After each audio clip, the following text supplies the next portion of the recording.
Good evening,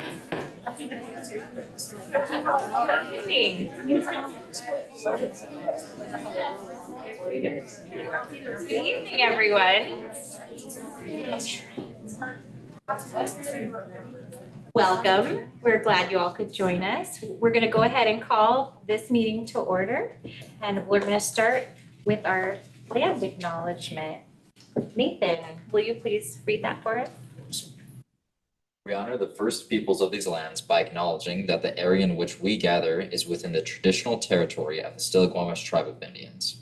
The Stillaguamish people have inhabited these lands and waters since time immemorial, and their ancestors have remained in this territory to this day. The Stillaguamish people have continued to practice the traditional ways of their ancestors of fishing, hunting, and gathering. The Stillaguamish tribe has had these lands and cultural traditions passed on to them by their ancestors, who believed that everything had a spirit and that they are caretakers of these lands and waters. Thank you. Next, we'll have our Pledge of Allegiance, and it'll be led by Deja. Please rise. I pledge allegiance to the flag of the United States of America and to the republic for which it stands, one nation, under God, indivisible, with liberty and justice for all. Next, we'll have our roll call attendance. Director Diamond? Here. Director Kelly? Here. Director Watts? Here. President Levesque? Here. Director Knapp? Here. Student Advisor Nichols? Here. Student Advisor Reed? Here. Superintendent Sweeting? Here. Next, we'll have our approval of the regular meeting agenda. Is there anything anyone would like to change from the agenda, or do we have a motion to approve it as presented? I make a motion to approve the meeting agenda as presented. I'll second. It's been moved by Director Diamond and seconded by Director Watts to approve the regular meeting agenda as presented. Madam Clerk. Director Diamond? Aye. Director Kelly? Aye. Director Watts? Aye. President Levesque? Aye. Director Knapp? Aye. Thank you. The agenda is approved. And that brings us to the presentation portion of our meeting. We're very excited. And we're going to start with the introduction of our new student advisors. And Dr. Sweeting's going to introduce them. Welcome. And this is a great picture moment for all family members that are here. Okay, so first I'd like to invite, we have two new student advisors for the board for next year. As you can see, we have a lot of celebration going on here because we have two student advisors that are graduating this year. So to fill their spots, which nobody can, but we're going to attempt. We have two students that I'd like to invite up. The senior student advisor who will serve 1 year, Maddie Van Beek. Will you come up and meet the board and the public? Come on up, Maddie.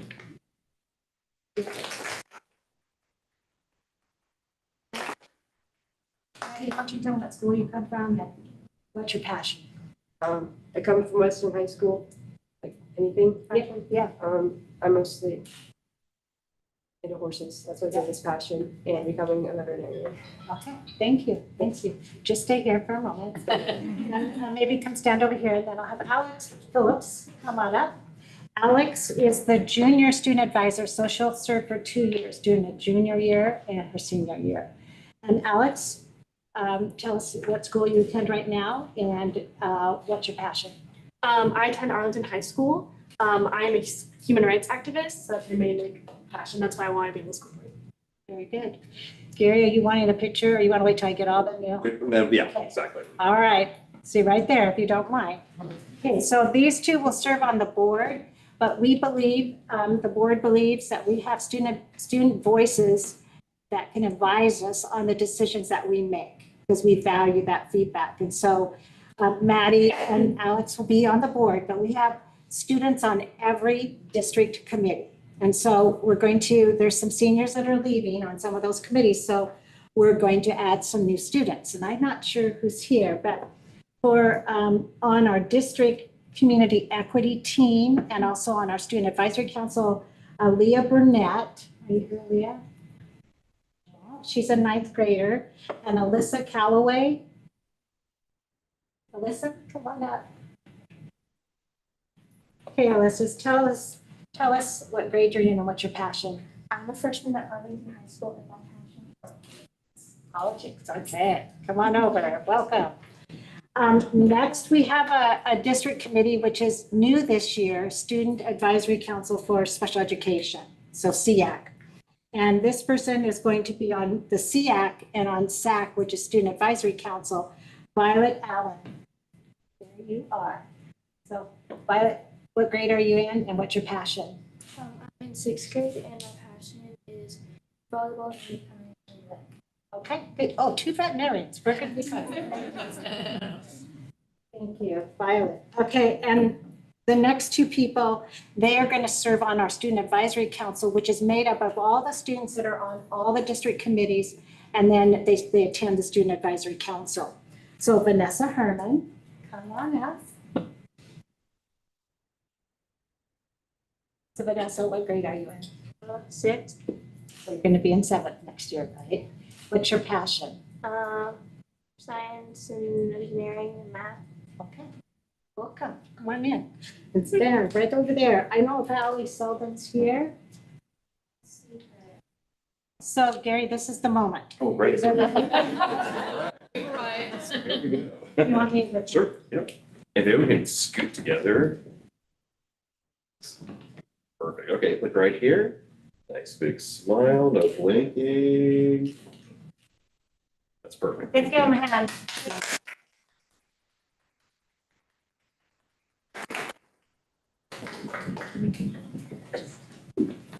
Thank you and welcome aboard. We're excited to hear from our new students. Well, they're not new, but they're new to the committee. Thank you.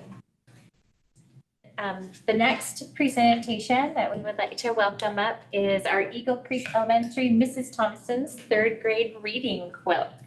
And you have some friends with you. Would you like to introduce them? Yes, welcome to looking at some really cool stuff here. I'm Bethany Blyle, principal at Eagle Creek, self-proclaimed happiest school on earth, and it's because we do super cool things that are a little bit outside of the box. And this was definitely one we were really excited to share it with you.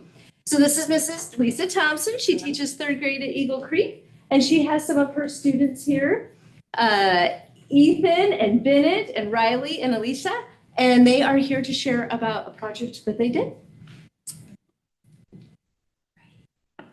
Okay.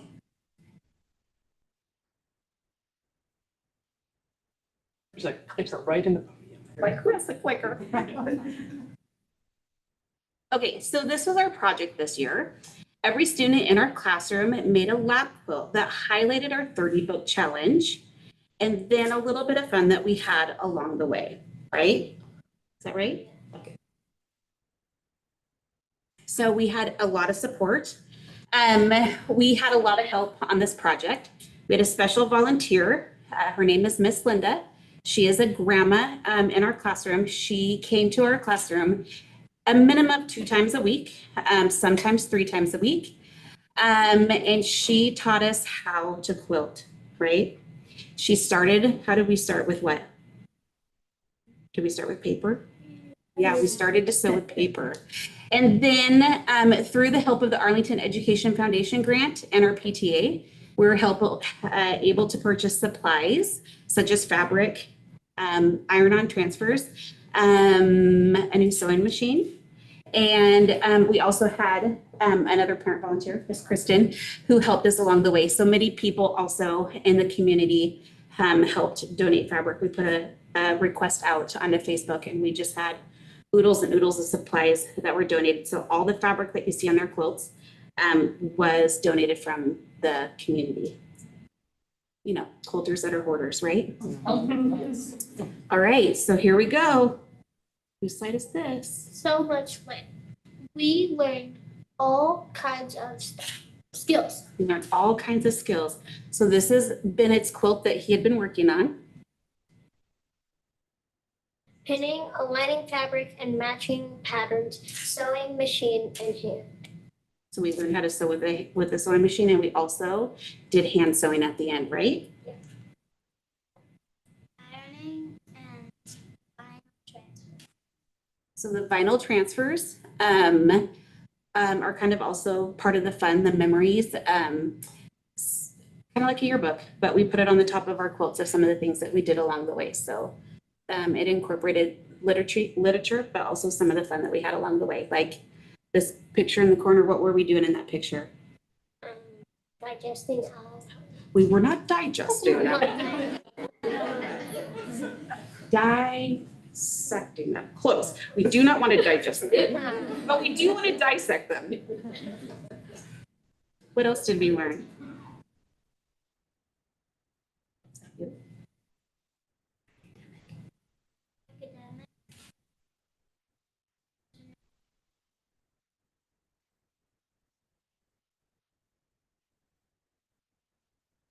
So this was part of our 30 book challenge. They would read a book at their reading level. Then they would take a comprehension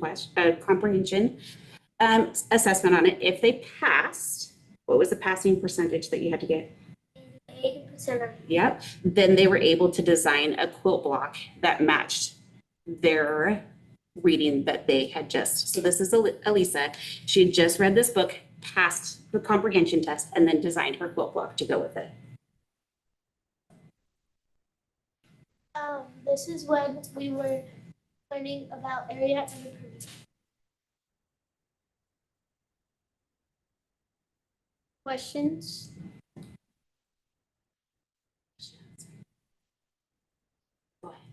Did you hand draw or did you use anything computer generated or photographs? What was, like, how did you make your art? We use markers for our fabric. Markers on a specific fabric. Can you show your quilts? Just like hold them up.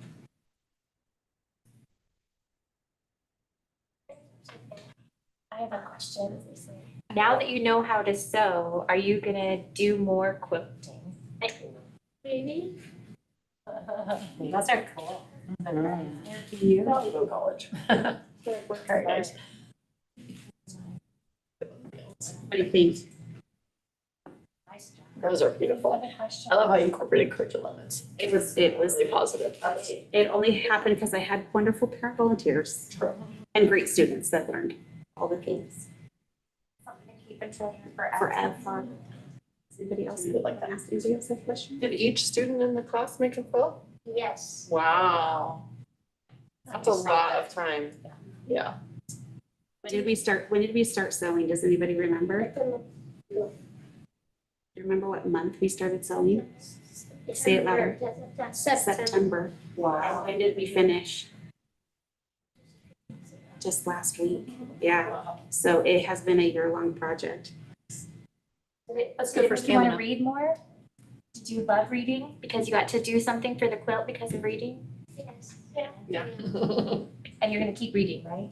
Of course. Sounds very nice. That was cool. Thank That you was so beautiful. much. Like, give them a round of applause.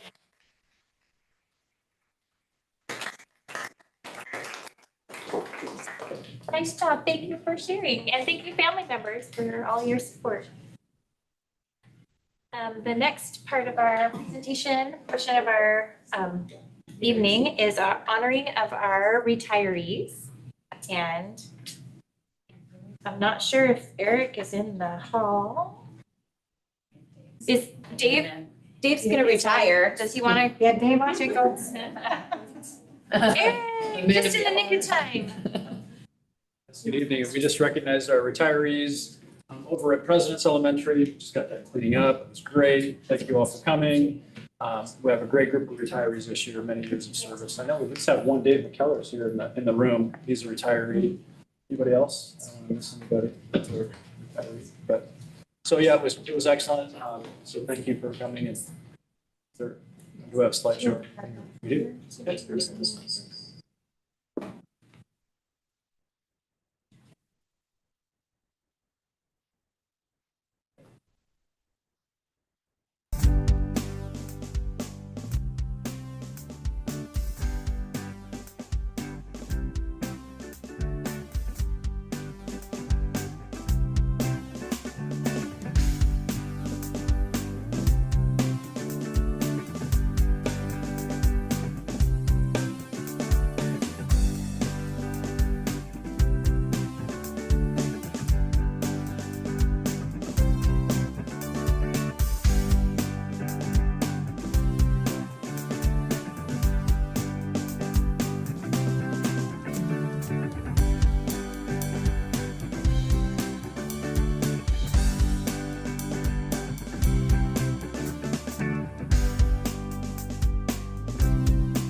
you for taking the time to honor our retirees. We're gonna miss them so very much, but we're so grateful for their service and wish them well on their next chapter. Thank you, Eric. That brings us to the next portion of our meeting, which is our approval of the minutes. We have two sets of minutes, our study session and regular meeting minutes from May 27th, and then our special joint meeting with Lakewood School District minutes from May 29th. We do them separately, one at a time. Do we have a motion to approve the study session and regular meeting minutes for May 27th, or are there any changes anyone would like to? Make a motion, we approve the study session and regular meeting minutes from May 27th. Second. It's been moved by Director Knapp and seconded by Director Kelly to approve the regular meeting minutes and study session minutes from May 27th. Madam Clerk. Director Diamond? Yes. Director Kelly? Yes. Director Watts? Yes. President Levesque? Yes. Director Knapp? Yes. Those minutes are approved. Do we have a motion to approve the meeting minutes from the special joint meeting with Lakewood School District from May 29th? I'll make a motion to approve the special joint meeting with Lakewood on May 29th. I'll second that. It's been moved by Director Watts and seconded by Director Diamond to approve the special meeting with Lakewood, May 29th minutes. Director Diamond? Yes. Director Kelly? Aye. Director Watts? Yes. President Levesque? Yes. Director Knapp? Yes. Those minutes are approved. Thank you. And the next part of our meeting would be our public comment portion of our meeting. And I don't have anyone signed up in advance to speak, but is there anyone here who has the desire to give public comment tonight? I will not make anyone. That brings us to our consent agenda. There is quite a few things on our consent agenda. Is there anything anyone would like to pull for further review? Or do we have a motion to approve the consent agenda as presented? I'll make a motion to approve consent agenda as presented. I'll second. It's been moved by Director Diamond and seconded by Director Knapp to approve the consent agenda as presented. Madam Clerk. Director Diamond? Yay. Director Kelly? Aye. Director Watts? Yay. President Levesque? Yay. Director Knapp? Yes. The consent agenda is approved as presented. Thank you. And Dr. Sweeting has a little announcement. Yes, I would like to introduce two people that are going to be in new positions. One's brand new to our district, Kyle Strand. Would you please stand up? Maybe come up front. Kyle. He's the dean at Cavallero Middle School, but he is going to be the new assistant principal at President's next year. So welcome, Kyle. Very much. And then you can see there, Kyle. You can just stand there for a minute. And then I'd like to invite Angie Kyle to come up. Angie is from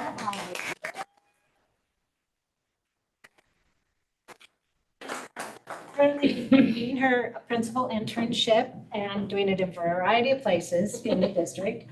And also is a science teacher at Post Middle School. And she will be the new assistant principal at Eagle Creek. So.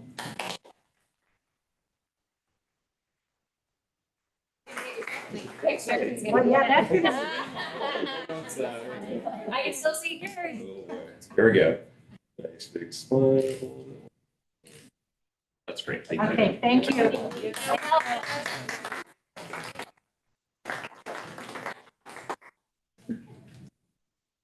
Next up, we have our new business portion of our meeting, and you are all welcome to stay. Well, you don't have to. If you want to sneak out, this is perfect time. Next up is our resolution 2505, honoring our student advisor to the board of directors, Nathan Nichols. So Dr. Sweeting is going to start us off. I'll just start by saying, Nathan, I'm just so proud to be your friend and also to be, part of the board team. You have been, you've helped me to be a better leader of learning for sure. and a better person. So I will miss you greatly and thank you for being a part of this board and being real with us and authentic. And I just appreciate you greatly.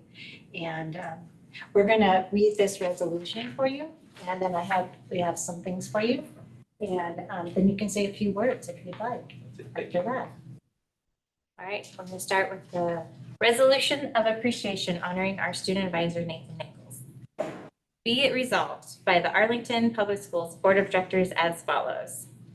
Whereas Nathan Nichols has faithfully served as student advisor to the Arlington Public Schools Board of Directors from 2023 to 2025, and Whereas Nathan Nichols, while performing the duties of student advisor, has maintained a 3.7 GPA, and Whereas Nathan Nichols believes to be successful, you must get involved. He has modeled this by being involved in a variety of clubs, sports, and musical events. And Whereas Nathan Nichols enjoys an academic challenge and has been accepted into Grand Canyon University, where he plans to pursue a major in advertising with an emphasis on graphic design. Whereas Nathan Nichols provides valuable student perspectives and insight during the board meetings and student advisory council, and Whereas Nathan Nichols is an advocate for youth mental health by participating in 2 mental health forums and completing a mental health project, bringing resources to both staff and students. And Now therefore, be it resolved that the Arlington Public Schools Board of Directors, meeting in an official session on June 9th, 2025, to adoption of this resolution extends to its distinguished member, Nathan Nichols, this token of appreciation and a red, white, and blue honor cord for services generously rendered to public education in the Arlington Public Schools. be it further resolved that this resolution be made part of the official record of the Arlington Public Schools Board of Directors, and that a copy of this resolution be presented to Mr. Nathan Nichols. Congratulations.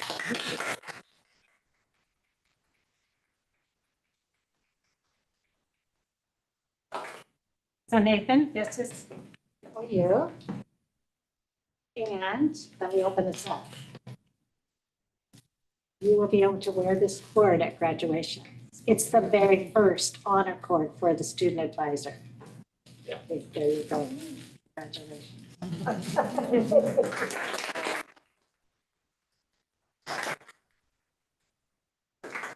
And this is an action item.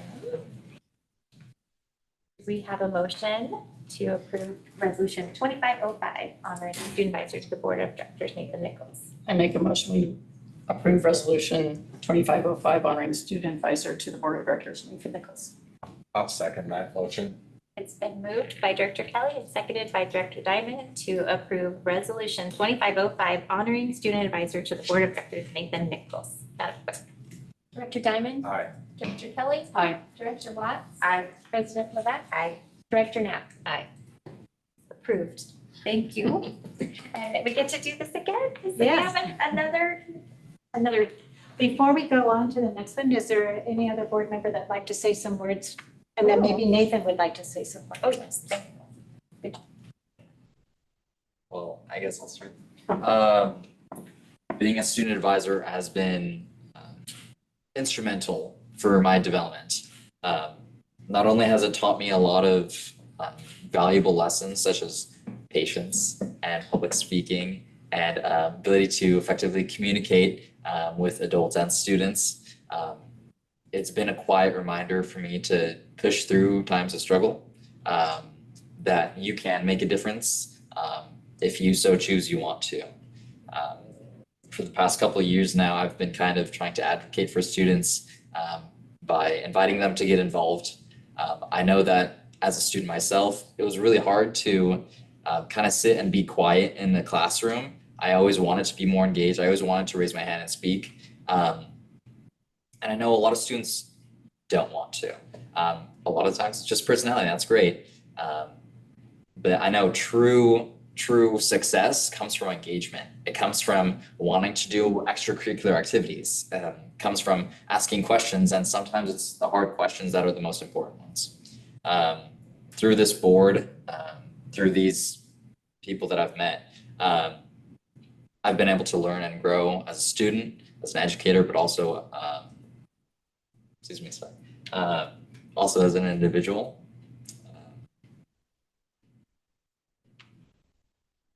I'm gonna miss you guys a lot. It's been a blessing. Thank you, Nathan.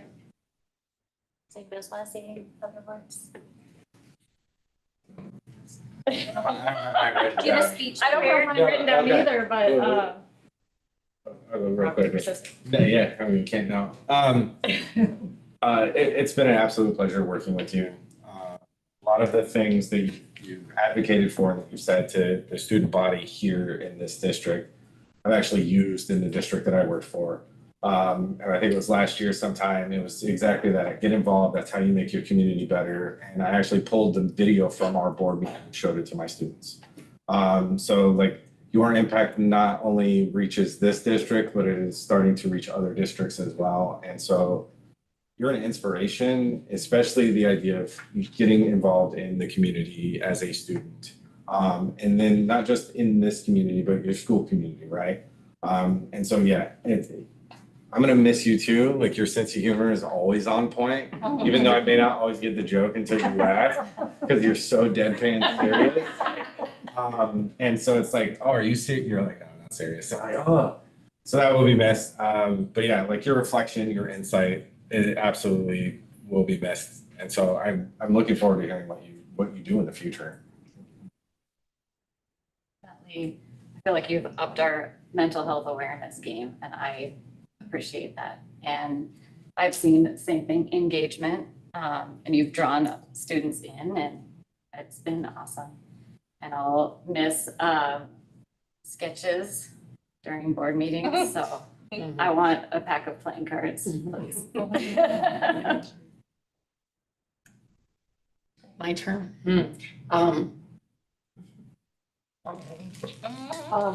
Yeah, I mean, I appreciated our advisors. I think that you're the one to make easy connections. I appreciate that. I always like the time when we go away for our meetings in Spokane. It just gives us that more intimate time to kind of get to know each other a little bit more and dive a little deeper into our responsibilities. And I do appreciate that you have been at the forefront of advocating for your peers. That's critical, and I feel like you've set, you've laid a nice path for people coming up behind you to continue your work. And I do feel good knowing that you're going to take what you've done here and carry it into the future and to the next group of people you meet. So I feel very good about that, but I feel very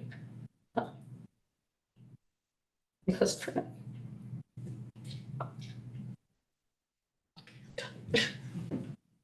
Can't get it all out. Thank you. I am just in awe of you since I'm new on this board and just hearing you speak, how eloquently and thoughtful you are.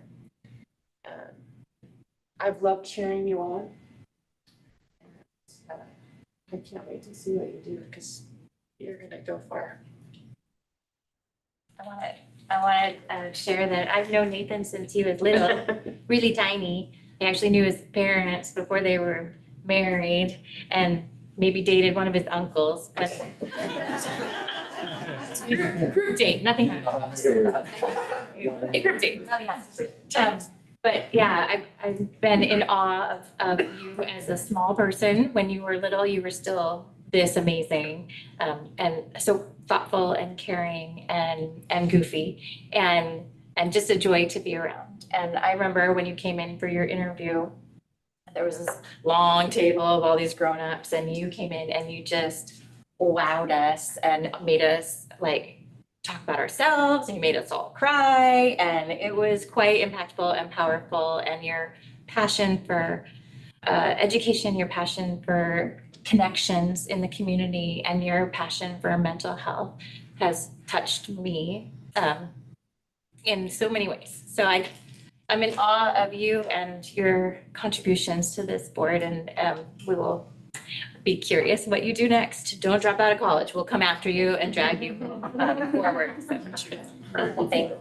very you. Did we vote on this one? Yep. Oh, you did, okay. Okay, So we're, okay, ready to thank move on. you. Next. We're gonna do this again. Okay. We usually only do one at a time. So Deja, I just wanted to say that the word that keeps coming up in my mind is that you are so full of wisdom. And I have to share with the public, so normally we would have one student advisor leaving the board and graduating, but we have two graduating.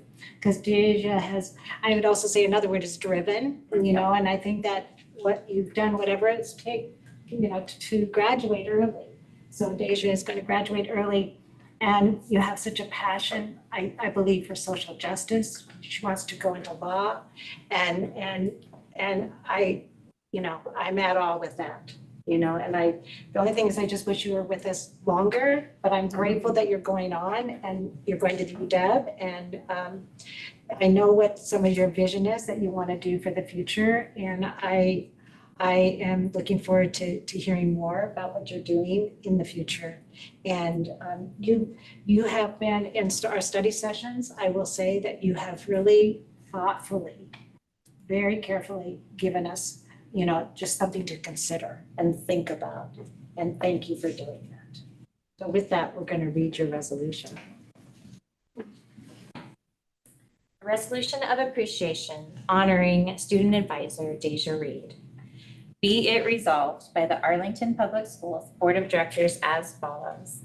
Whereas Deja Reed has faithfully served as student advisor to the Arlington Public Schools Board of Directors from 2024 through 2025, and Whereas Deja Reed, while performing the duties of student advisor, has maintained a 3.6 GPA. And whereas Deja Reed, as a member of the National Honor Society, volunteered at the local food bank and in the middle school helping with grading and setup, and Whereas Deja Reed will attend the University of Washington, where she intends to major in pre-law, society and justice, and Whereas Deja Reed's ultimate goal is to go to law school in New York and become a lawyer for New York corporations, and Whereas Deja Reed has completed 4 years in her favorite extracurricular activity, throwing the discus in track, and Now therefore, be it resolved that the Arlington Public Schools Board of Directors, meeting in official session on June 9th, 2025, through adoption of this resolution, extends to its distinguished member, Deja Reed, this token of appreciation and a red, white, and blue honor cord for services generously rendered to public education in the Arlington Public Schools. be it further resolved that this resolution be made part of the official record of the Arlington Public Schools Board of Directors, and that a copy of this resolution be presented to Ms. Deja Reed. Congratulations.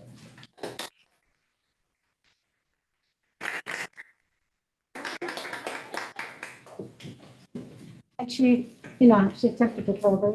This is your board starting. It's so pretty. Yeah. Not really took us over that way, but okay. All right. Thank you. Well, thank you. And this is another action item.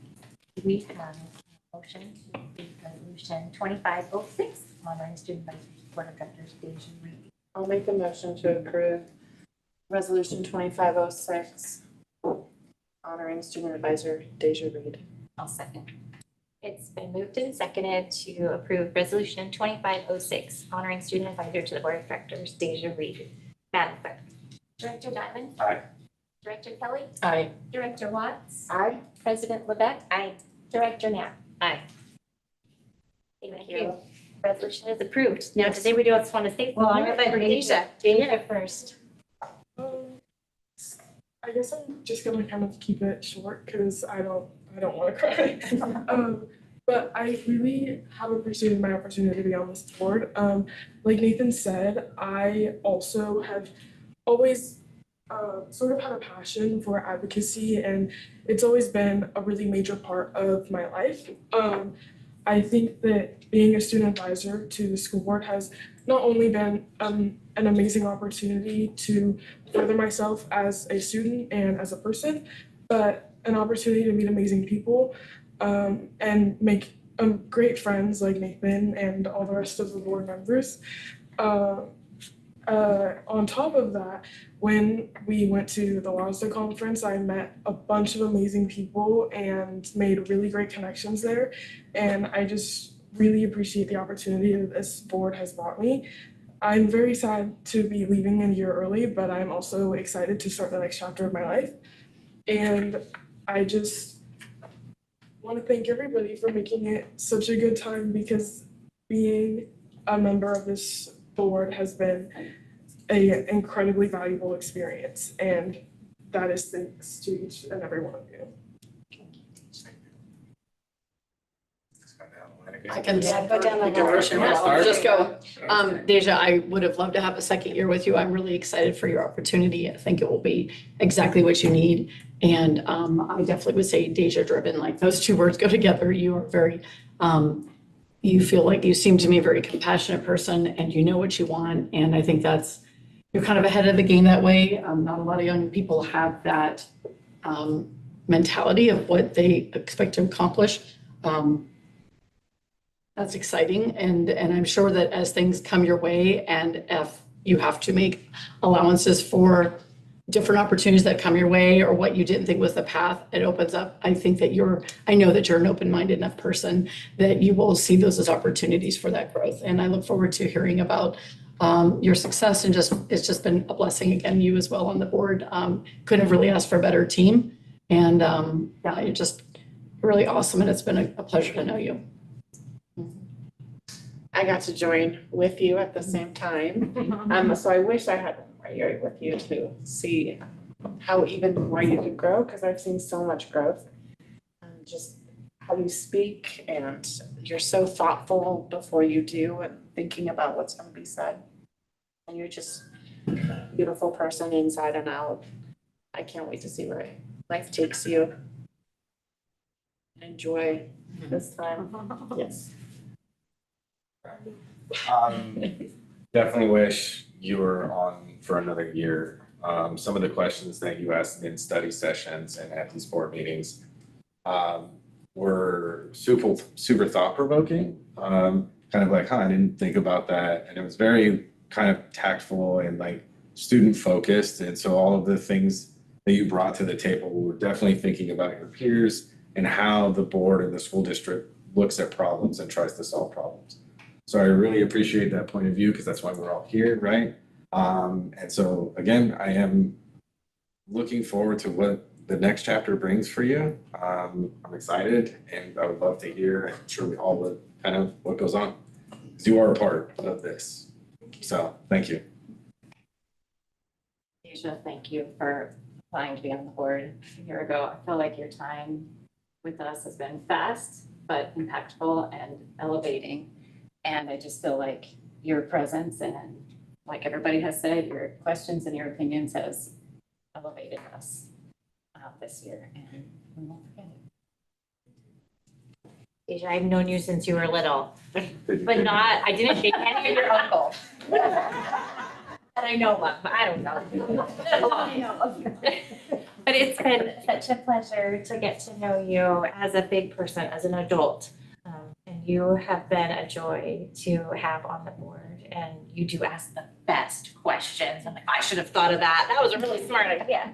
And you just are always so patient with us, and sometimes board meetings can be boring. I'm sorry. That's actually like a good thing, but sometimes they're boring, and you stay alert and attentive, and you are always engaged and listening and learning and just soaking up that knowledge. And I think of you as an intellectual, and you're just so much fun to be around and always kind to everyone. And those are really great combinations for whatever you do in life, is to just keep learning and keep being kind to everybody and keep asking those amazing questions. Thank you for your service. Congratulations on graduating early. That is quite an accomplishment.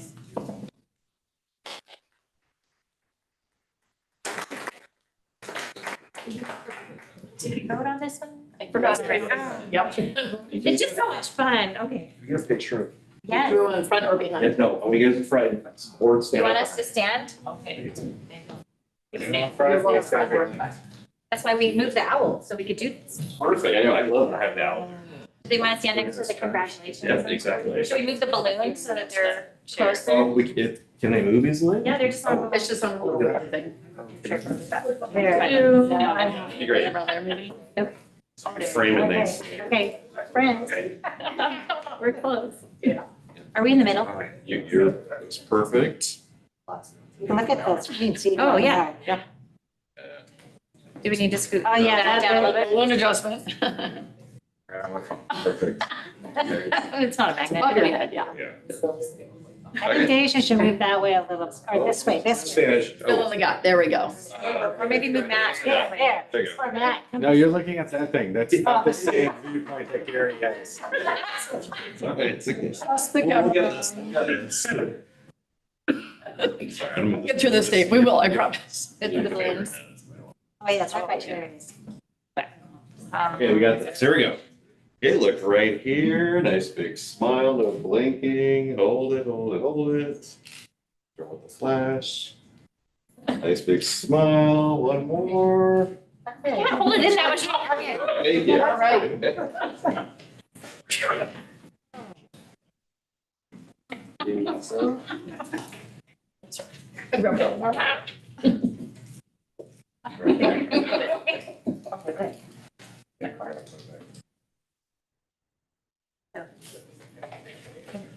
We're so excited to be able to see you graduate on Wednesday, so looking forward to that.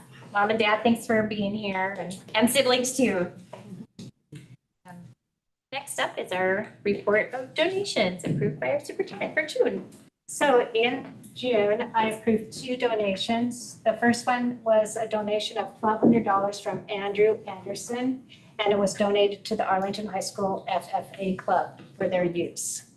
And second is a donation of $4,619.96 from the Pioneer PTSA, and it was to Pioneer for maintenance and filters for their water refilling stations, which is pretty cool.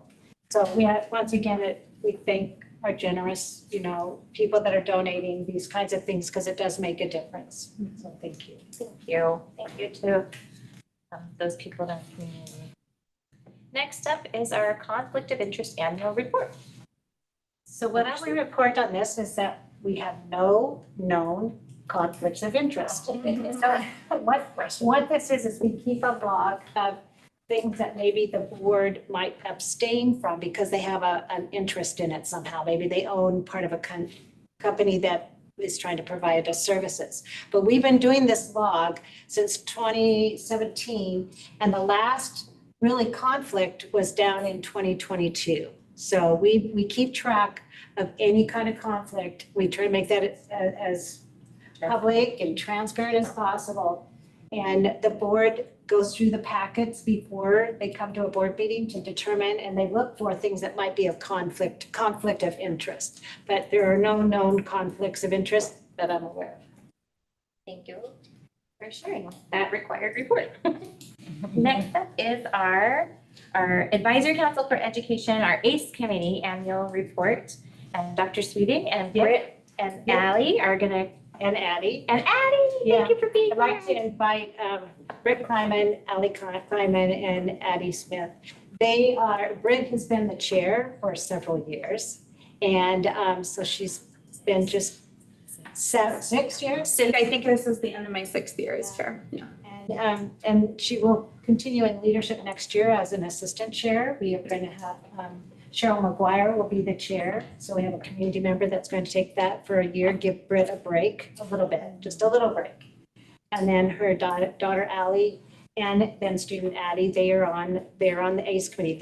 That's their service to us as advisors, and they also serve on the Student Advisory Council. And Gary Sable, the voice of Arlington and the man that takes the pictures, he also helps with and is a leader within the ACE committee. So, but Britt and Allie and Addie are going to give us this annual report for today. Good evening, Board of Directors. As Dr. Sweeting said, I'm Brett Kleinman. I am a parent in the district. I also am a district employee. I work at Post Middle School and have absolutely loved being on the advisory committee here for, I think this is the end of my 6th year as chair. I do want to say real quick before we get started, congratulations to our graduates and congratulations to our new student advisors.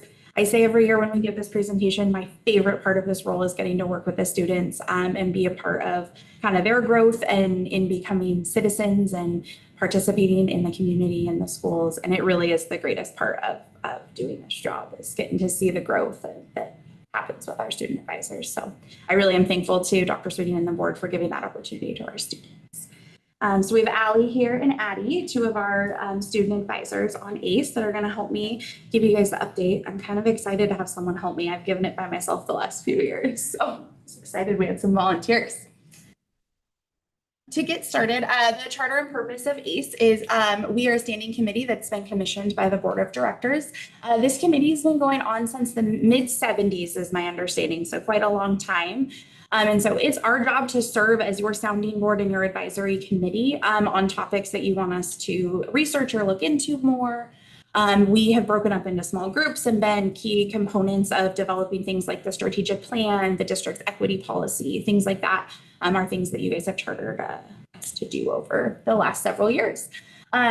We are here to provide a representation of the public in multiple facets. So you'll see that we have students, we have educators, we have community members, we have parents, kind of from all different corners of our community to try to make sure that we are representing as many people in our district as possible. We meet monthly through the school year, September through June. Each month has a different theme. Usually we study a different topic each month so that we get a full scope of what's happening in the school district with different aspects and then can kind of help be that sounding board on those different topics. And then we are led by a chairperson and have a vice chairperson. Mr. Sable serves as our secretary. So it's usually a fun group to be with. So these are different, like what we do during meetings and our responsibilities. So we participate in the strategic planning. So as kind of cool as us students, we get to give our opinions on what we think would be best for the different plans from a student perspective on what would be best for other students. And then other community members get to give their input on what they think are best for their students. So you kind of get to see like all the different opinions there. And we research topics about we would like to like more information on so like we've had multiple different like presentations throughout the year from different like I think there's one from like the health people about like lunches and everything and getting to see all that and like we've had tech presentations about like the Wi-Fi and how different stuff like that works. We receive general information to discuss and go over and process as a group together about our district. We serve as a key communicator, as in like us students, we get to communicate with the adults and then we get to communicate with other students as well about like what's going on in the district. And then the adults get to communicate with us and then out towards them. We populate other committees. So I know a lot of us students are on these committees and also on Student Advisory Council, and all the adults are also on other committees. And then we have our small little subgroups that we split into in our meetings to discuss things. And we receive and can give informational presentations, board research topics, and other tasks that we discuss, like this one right here. So for our membership, we have, like I said, quite a wide scope. So we do have classified and certificated staff that represent different buildings in the district. So we'll have representation from both of our unions as well as other administrators. We've got board members on our committee, students, which is a big part of it. We any given meeting have 3 to 6 student advisors usually there.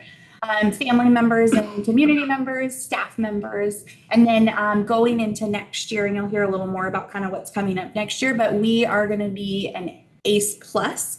So we are going to be adding additional community members and additional staff members for some of the research that we're going to be doing next year and kind of our big topic for for next year. So it'll be great to kind of see some growth in our group, some more people, more representation. We asked both AEA and PSE to give us some names of employees that would like to be involved kind of in the next steps for the ACE committee next year. So we're excited to see what's coming. During the monthly meetings when we meet, we learn about and discuss different specific topics, kind of how we touched on earlier. So every month we kind of have that specific topic we touch on that may be discipline inside of schools, attendance, why it may be changing. Post-middle school is a big topic of this year and kind of continuing on. And then we also hear about district updates. So we hear stuff more from the admin side, from the staff side, and we as students can kind of decide how we want to react to that. How are we going to make a difference with that information? And then we're also going to hear from students what's happening in schools, so we can hear directly from us, the students, about any problems that may be going on in schools, any good things. Like we kind of talked about it all. We talked about finals and how we can kind of move around that and help our other peers, help the staff better understand, kind of have a good communication all around. And then we also listen to student perspectives, which opens up a lot of discussion. We likely spend 30 minutes at least usually to listen to what the students are saying and how they're kind of going around high school, how they're going around the middle school, and this really helps kind of think of solutions to different problems we may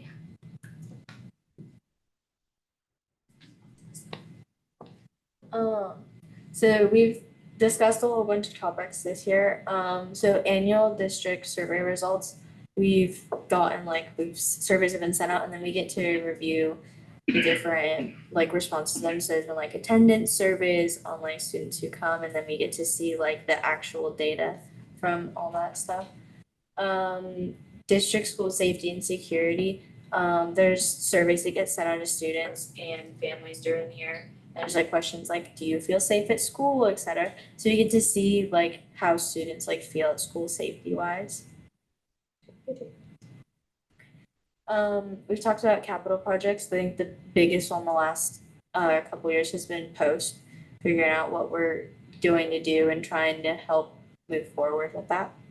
And with that said, kind of with the post-middle school replacement, we're talking to students, we're talking to staff to think of solutions that'll work for everybody, and then also temporary solutions. And looking at it from a bunch of different perspectives has helped come up with a broader idea of what we could do.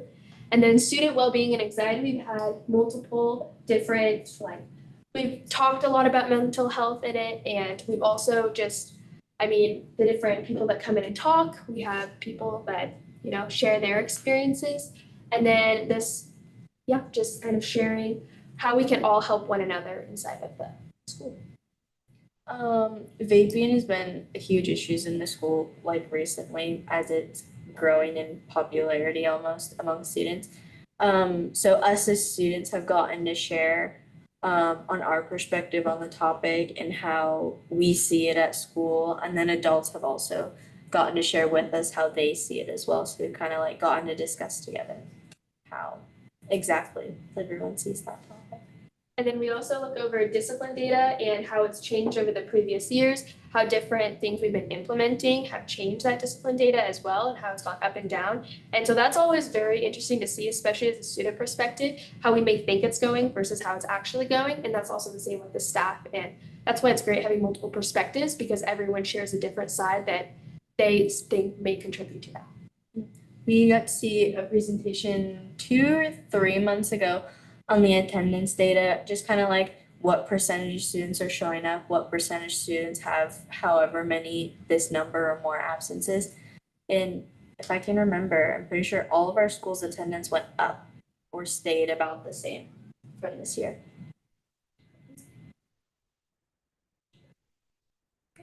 We got a presentation on categorical programs. Those would be things like our HiCap, our title programs, LAP, those things.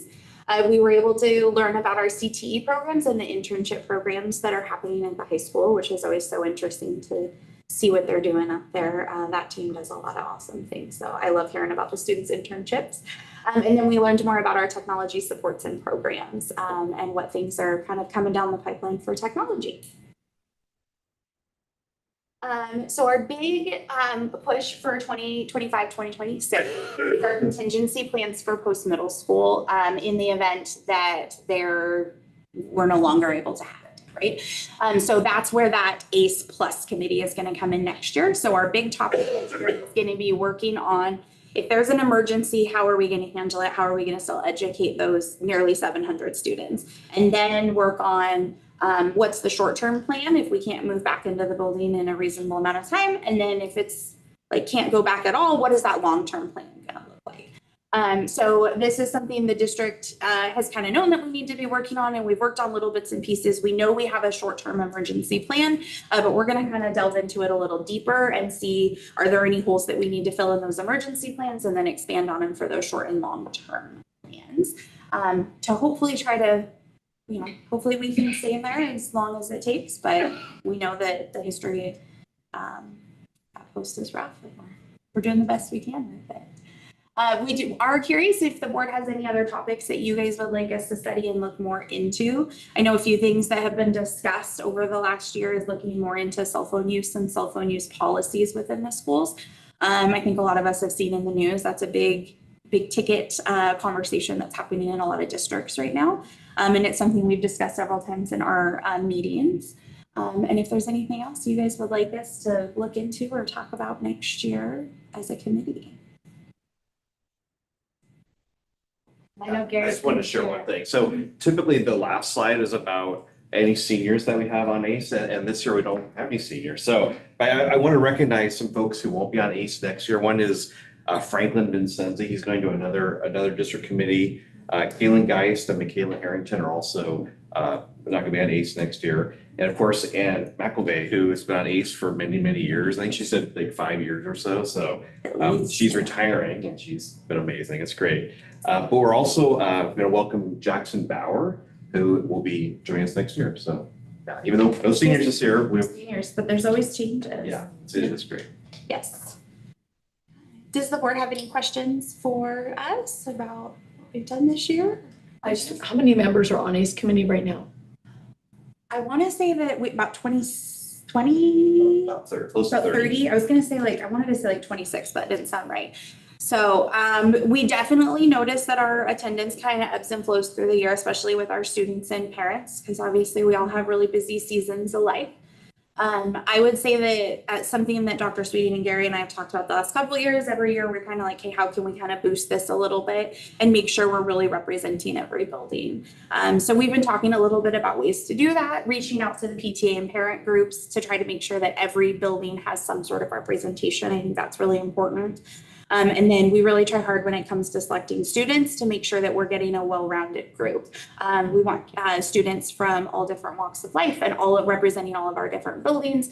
I think that's the most important part of that, kind of building that group. And is ACE Plus an extension of this, or is that a second group? It's going to be an extension of this. So we're bringing in additional people for next year. For that same one you just called ACE Plus, okay. And the focus primarily to do the contingency plans would be the first part of the year.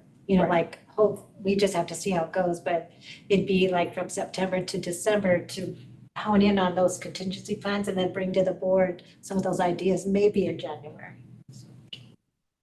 I know that the Tech Advisory Committee is grappling with some of those same issues with AI use and technology and bandwidth and cell phone policies, et cetera. So I'm hoping that there's some movement in that direction with that committee. So maybe the ACE committee won't need to talk about that as much because they'll have it all figured out. Problem solved. It's one thing that I personally think is neat is that we have all these subcommittees, and then in some way, shape, or form, they kind of all filter through ACE and then to you guys, if that makes sense. So, we get a presentation on our special ed programs, but we don't delve in as deep as that special ed task force would. Same with our budget. We get a presentation on what school budgets look like and what's currently happening, but not as deep as our budget task force would dive in. So it's kind of a neat way we get a little piece of everything. Any other topics that the board would want to suggest? Yeah, I'd love the student and staff opinion on utilizing advisory classes. I feel like it's a lot of time lost that we can spend to further something. And I don't know what that looks like, so I'm curious as to what other states or even districts are doing, if advisory classes have been working, or if it needs to be replaced in some sort of way. I love that. And we have had a little bit of discussion about Eagle Period and what is and isn't happening. So I like that you brought that up. Thank you, Nathan. We'll make sure that's on the list for next year. Yeah. Anything else? So thank you so much for having us. Next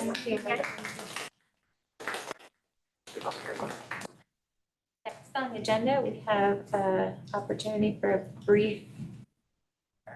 Bio break. Yeah, You okay? All right, yeah, okay. right there, so we can make it work. Break is taken. Or That was like a 30-second break. Make a motion to move on. it's not an action item. All right, thank you guys for being here. Next up is our annual McKinney-Vento report. Break. Sorry. No break for you. I'm totally cool with that. Hello. So we're go ahead and go forward. I got my clicker. Oh, it's hidden. There we go. All right. All right. So I've had kind of the same data up here for a couple of years now, but I found some new data. OSB, I finally updated it. It's reporting that we have 220. We have about 270, 280. In the past 2 weeks, we've added at least 8. Today, we added 2. So it's constant, and it matters that we continue to qualify them because it basically sets them up for next year already so that we can hit the ground with the resources that they need right in place. So you can see here our chronic absenteeism, which is the number one thing we're trying to kind of address with our McKinney-Vento students. And our students are about 41% are more likely, or 41% of our homeless students are absent, whereas our typical students are about 32%. If I go forward, the state average over there is 54.6. So in a state comparison, we're doing pretty darn good. Our kids are coming here. So at a much, much higher rate. There's all kinds of, there are 43,000 students in the state of Washington that are considered homeless. Children 3 and under, there's 13. Yeah. Oh, I just wanted to know what qualifies as chronic absenteeism. Well, look, that's exactly what we're going to do. What chronic absenteeism? It means, I think it's 18 days. It's a high number. 10%. Yeah, it's 10% of 180. 18 days. So, and that leads into our definition here. So, and it's actually a pretty simple, straightforward definition. It's just the top part, and then the rest is just explanation, and it's lack of fixed, regular, adequate nighttime housing. If a student or their parent, their guardian, meets any one of those, they are considered homeless. So no, there aren't 270 some kids living in cardboard boxes on the streets of Arlington. That's not what we're talking about. In fact, there are none doing that. But the vast majority of them, we'll look at that. Actually, if I go back, you can see this down here in this corner. Right here, sorry. In the state of Washington, about 6% are in hotels, 10% are in shelters, 76%, which is the bulk, are living with another person. So they're doubled up is what we call that. And then about 7% are unsheltered. And of our students, it breaks down like this. So that staying in shelters at 2.3% is so low because the simple fact of the matter is we don't have shelters. The closest one is Everett. So it's not really a thing.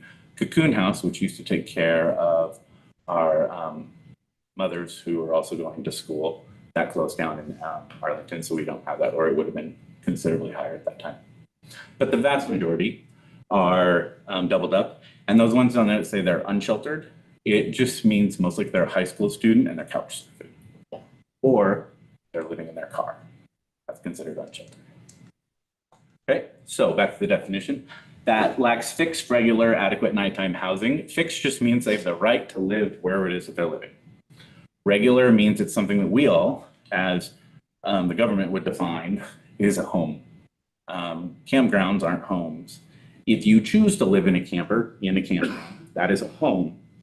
You do not choose that for financial reasons, that is not a home. So it gets very gray, like everything is gray, it seems, with McKinney-Vento. And then adequate means that you have running water, Doesn't necessarily have to be hot. Gotta love definitions there. Doesn't mean you have internet. It doesn't mean you have any sort of TV or cable, but it does mean you have electricity. It does mean you have some source of heat. You have an actual roof that's not flooded. There's all kinds of situations. It has to be reasonably clean. If it isn't reasonably clean, it's not considered adequate. So, and then all the obvious ones that we would think of, if you're living at a train station or living in a car, those ones are pretty easy and obvious. The ones that get complicated is who's responsible for this kid and who are they living with?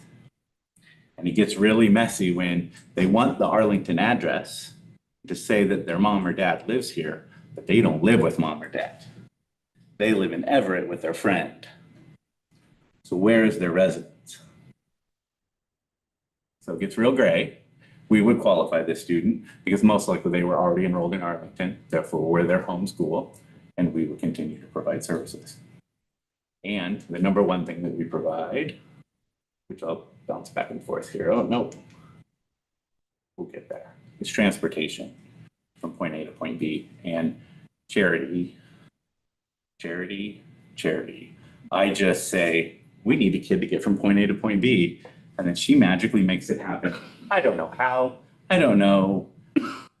The process by which she communicates with the other school to make this happen is nothing short of a miracle. And we're talking 70 to 80 kids, depending on the day. About 3/4 of them are parent communication. About 1/4 of them are student communication. The kid has to tell us where they are. If they're living in a car, we try to pick them up at the same bus stop every day, but that's not possible. So Charity gets a phone call at dark 30 in the morning and finds a way to get that kid to school. And then she communicates with the sending school to get them back. So we go one way, they go the other way. Those are the rules set in the state of Washington. She orchestrates it all every single day, and the results are pretty clear at 10% higher rate. Yep. So McKinney-Vento is a federal program. What percentage of the budget that you have comes from the federal government? So it's messy, very, very, very messy. The transportation portion just comes out of basic ed, and that is in the hundreds of thousands of dollars. That's state funded or federal or a portion of State. State funding for that? We don't actually know how much it is because the process of sorting out which kids are being moved by McKinney-Vento versus our normal kids would be an accounting nightmare on a level that I can't even imagine. We could point out pretty clearly some of the transportation, but it would immediately become inaccurate. Some of it we know for sure because we send some sort of ride share, which are school vetted ride shares to go pick up kids some days. Some days they get on the bus, and it is highly variable. So again, Charity and Brian Lewis make it all work. Now we do have Title I Part A funds set aside, which Carl oversees, and that is mostly what pays for Shannon's salary. She's the specialist that takes care of making sure all the paperwork is in order and all the I's are dotted and T's are crossed. And then about, I think it's around $8,000 is set aside to pay for the various things that come up with the students as needed. Everything from the, we've paid for eyeglasses, or we paid for books, or we paid for all of the fees that go along with it. There's quite a few other things that can happen with that money. And that's the tiniest portion. The biggest portion by far is transportation. It sounds like it's pretty much state funded then. We're not really. It's, yeah, it would be. Yeah, the federal portion is the Title I, and it is compared to what we're really paying. Okay, thank you for explaining. Yep. So for a student to qualify, our number one people is actually one of them sitting behind me, Shannon Becker. She's one of the 5 at the high school. Those counselors are massively important. In fact, they do 99% of the communication with the students, and we want that on purpose because Shannon and I, there's 200 some odd kids. We'll probably never see them again, and we want a person that they can go to and communicate with. So the staff member can recommend them to any of those people. Basically, all we need, Shannon and I need to know is the kid's name. We then ask the counselors to do the communication, or Shannon does the communication. Or if it gets messy, I do the communication to figure out that qualification, that fixed, adequate, regular nighttime housing, and if they meet the standard. And they are very, very, very, very messy, almost always.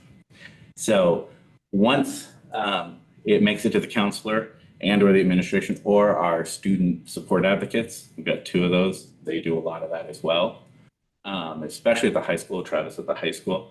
The middle school, Alex is learning, but Alex is going on and we'll have a new person soon, I hope. Then it comes down to whether we determine them. Some of them are really clear and straightforward, we'll qualify them. Some of them are messy and it takes a bit.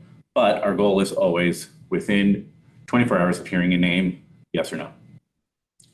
I'm going to make a decision as quick as possible because our goal is within 24 hours they've been placed and they have their transportation in place if they need it. Okay. And the student housing and questionnaire, this is the first thing that we get. This is a blessing and a curse.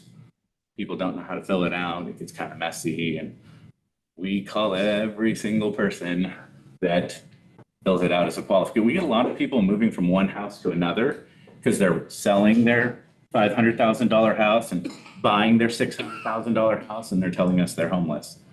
Nope, you have a house. You're good. We're not helping you with that one. We get that one actually we probably get 10 of those a year. It's like, and if you read it, I can understand why they get that, but no. So, and then this form gets transferred into the OSPI form, which we then keep on record, and it has a note section in the back. So, and this has underneath it is a huge amount of checkboxes of the resources that we need to know if they need. And the number one is transportation, transportation, transportation, and surprisingly, housing. And we can't really help them with housing. We can get them Travis, or we can get them 211 or ARC resources, but yeah, it doesn't go well. That's not really our area of expertise. So then the transportation request happens. This is Charity and Shannon sort this out and get it all in place. And then these get updated regularly. And the other thing we've noticed is it's very odd how we'll know about one kid, and then we'll look on Skyward and see that there are 5 siblings, and we know nothing about these children. And it's like, okay, so now we need to figure out what's going on with all 5 of these kiddos.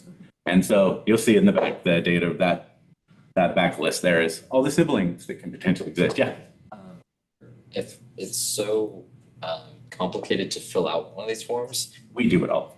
Parents don't do any of it. A McKinney-Vento person qualified never sees any of this, ever. The only form they might see is that one. And we don't care about that. That's just when everyone registers, we can kind of do a big net to gather up everyone as best we can. Reality is we don't actually care about it. If you literally said, I think so-and-so is homeless, done. You've done your part. I'm now going to go back to my office, look that kid up, figure out exactly what's going on, and then let their counselor know, or if they're already qualified, you're done. And you don't ever get to know. And I say the same thing to the teachers. You give me a name, it's done. It will be taken care of. I'm doing my job. And they don't get to know because it's a private thing. They don't get to know whether someone qualifies as McKinney-Vento. So, resources, school transportation, they automatically go on the free and reduced lunch list if they're not already on there. We refer them for clothing to Kid Closet, teen nights, clothing for kids, Helping Hands in Arlington. There's a whole bunch of Christmas events that we do with them. We make sure all of our students have access to all those, and Shannon both emails and physically mails to whatever address we have all the options, always, every single time. School supplies, we make sure every McKinney-Vento kid has all the school supplies that they need upon arrival. Shannon always has a supply behind her desk, and then she gets those to the schools and or to the counselors, or we give them to the kids themselves.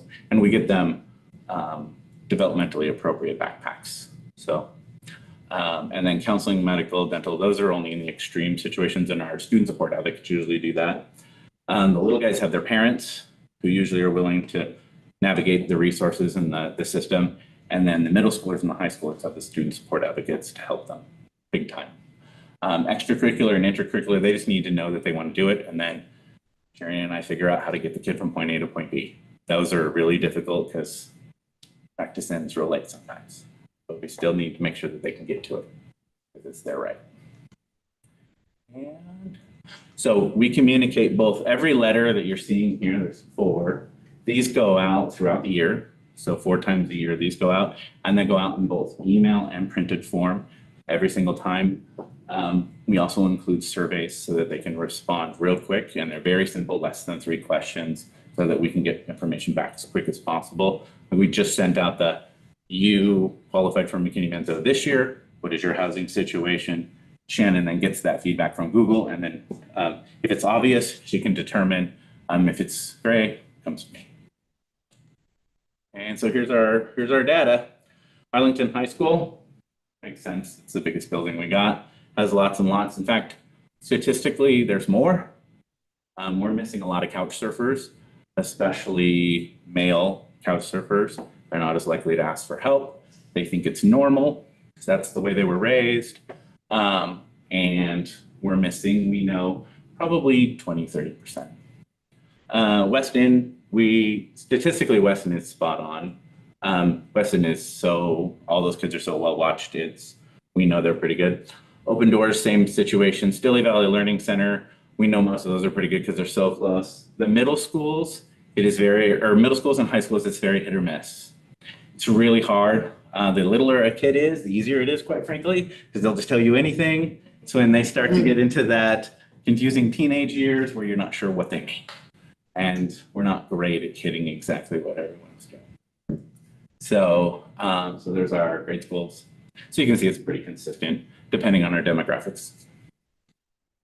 By grade, you can just see it's amazing how when you get into 10th, 11th, and 12th, how many parents are kind of giving up on their kids and just ignoring them. It's pretty rough when they're struggling to get to school and you're like, yeah, you still got to get to school. Well, I have to go make money. And it's like, yep, still got to get to school. So that's where we work with them really closely. And then by grade level, you can see we have lots of elementary kids because they're pretty easy they tell us. And then we can identify the high schooler kid if we pay lots of attention. We do a pretty good job at it. My living situation, just like the stats say, doubled up is our number one. Just got people living with, a lot of kids living with their grandparents, like a lot of children living with their grandparents. There should be a whole grandma takes care of me category, and it would be most of them, honestly, by far. Grandma takes, and we have a lot of people out there that don't realize that they're just taking care of someone else's kid, and that makes them automatically McKinney-Vento. Because they don't have the legal right to raise that kid. Because they don't have the legal right to raise that kid, they are considered homeless. Because that is not fixed. Because if that kid is a normal teenager and becomes difficult, they can just be kicked out. Whereas if you kick your own children out, that's illegal. If you want to kick someone else's children out, that's totally allowed. Neat, huh? Yeah, so by gender, not a huge mix there. And the different colors are just different grade levels. And totals. So this is year to year to year to year. And that number, this last one, is off by a bit. Since I submitted this, I think we've had at least 15 or 20. So yes. Do people graduate out of McKinney-Vento? They can.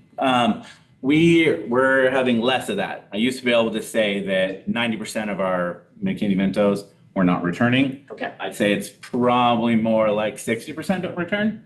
And that would be returning like year to year? Yeah, year to year. And is there an average of like how long it is? I don't know. That's a they're in really the good system? question. We don't ever write that down. Should do that. I'd be curious. Yeah, it would be interesting. You know, that wouldn't even be hard to figure out. I can do that. Huh. If I were to guess, 3 years.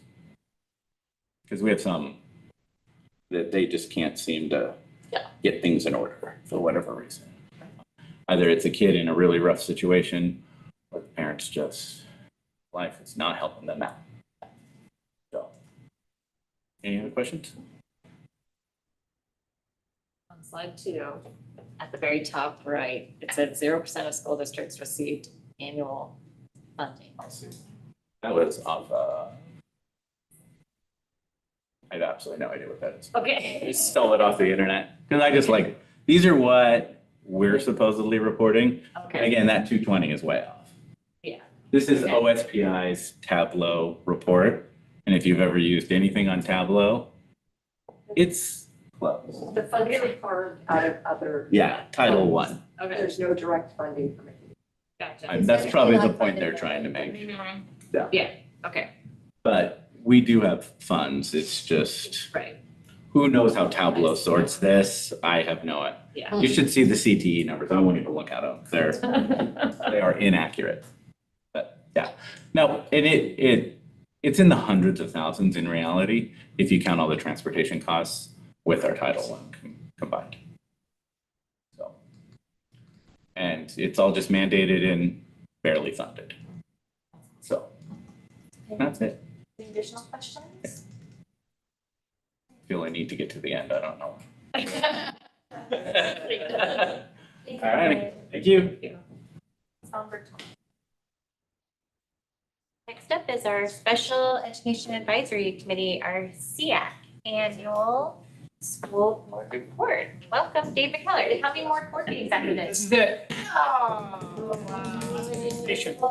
Better make it good. You asked, I wasn't gonna say. And I'm on week 4 of a cold. But it's not hurting me, so pardon my coughing is all I'm getting at. So this is our inaugural annual board report of SEAC, the Special Education Advisory Committee. Started this year. We have a few members that at the end of this presentation will be sharing with you some thoughts and ideas, things, and we'll get through the presentation. If you are on SEAC, raise your hand. There's 3 there. And I'd actually like, and yeah. I am, I raised my hand. And Matt, and I'd like actually Erica to raise her hand for a second. She doesn't know this. I'm making her just on the spot an official honorary member because it was Erica's question to Dr. Sweeting back in the spring or the summer coming in. Maybe it started a little earlier, but said, why don't we have a special education committee? We have ACE, we have all these others. And so Chris brought it to me in our weekly meeting. And here we are. So thank you for just asking that question. And it prompted us to get going. We are probably, I'm not aware of any other school district in Snohomish County, at least, that has a special education advisory committee made up of community members and family members and students. And we'll get to the student part in a moment. But here's our annual presentation that we're going to go through. So we're going to look at the SEAC function and purpose, and this will be a brief presentation. Because it was our inaugural year, we met 4 times. Who is SEAC? SEAC charter, SEAC topics covered and learned, and then we're going to close with some member voices too. We covered in 4 meetings for an hour and a half, so from 6 to 7:30. That's not a lot of time. And so we spent our 4 meetings trying to lay a foundation for special education and what it means in our system. And it was quite surprising early on. Well, it wasn't surprising, I guess, but we had lots of ideas about what it was, special education, and what it wasn't. And we kind of just tried to tease some of that out and apart. We brought some different things to the table, but one was just initially our first meeting was just to say, why do we exist? Who are we and what do we hope to accomplish? We're not a PTA. We're not a parent-teacher association. We're not an advocacy group taking on special issues in the district. We're not going to come here during the open forums and let you have it for why things are or aren't working well, maybe in special education. But and this was taken actually from, it came out of Florida, but there's a national coalition of SEAC type national leadership and programs. And so outreach is one, build positive relationships, collaborate for problem solving, systems change based on input, be a trusted source of information. I'm not on social media, and sometimes I've been on social media, not that I was on it, but my name or things about special education or trials and tribulations of families struggling through the process. And a lot of times people say, did you know this? And I'm like, that's misinformation.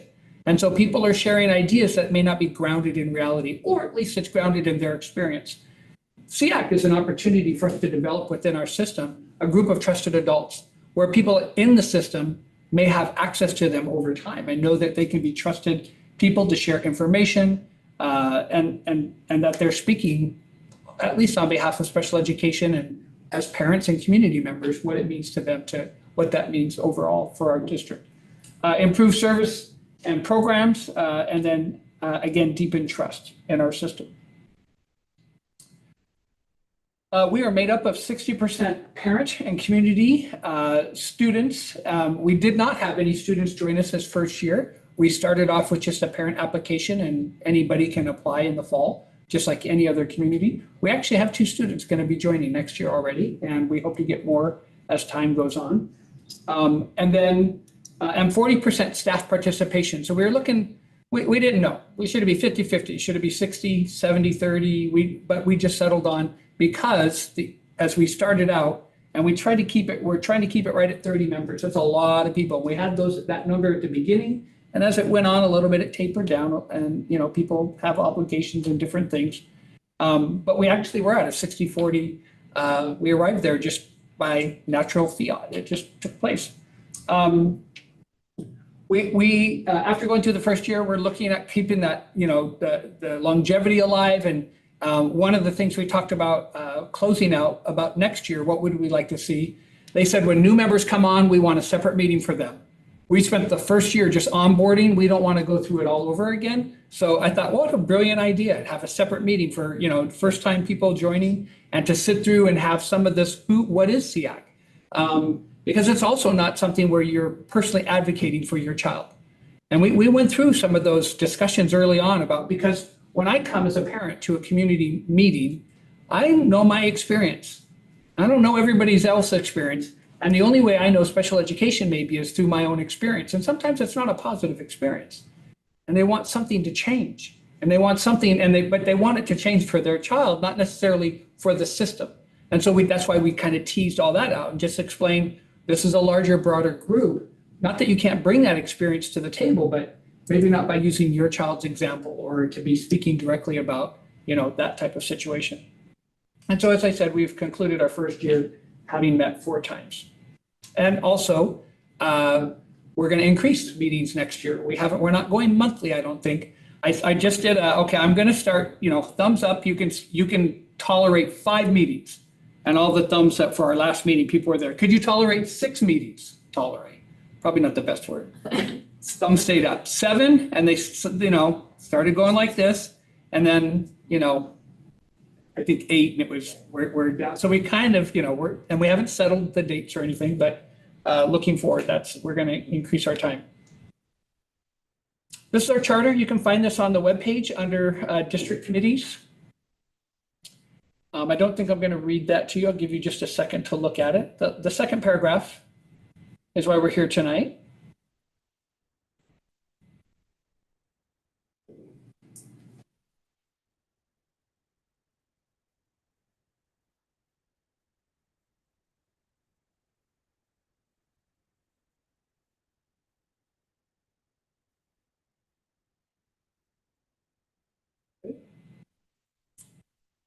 So these were some of the topics.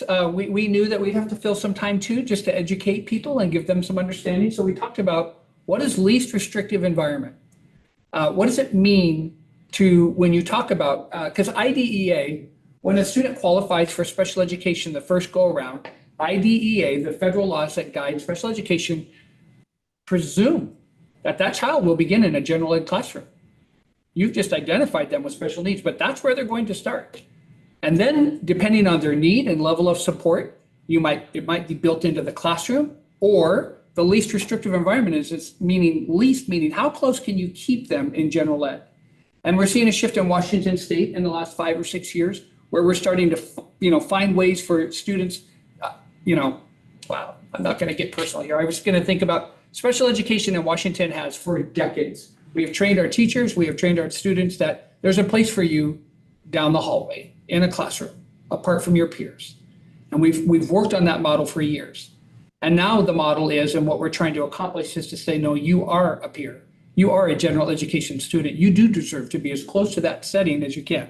Now, some students have greater needs, higher support levels, and maybe that's not the best environment to always learn, but we're going to do our best to get them there. And that's been our focus of shifting in terms of inclusionary practices. And you hear about MTSS.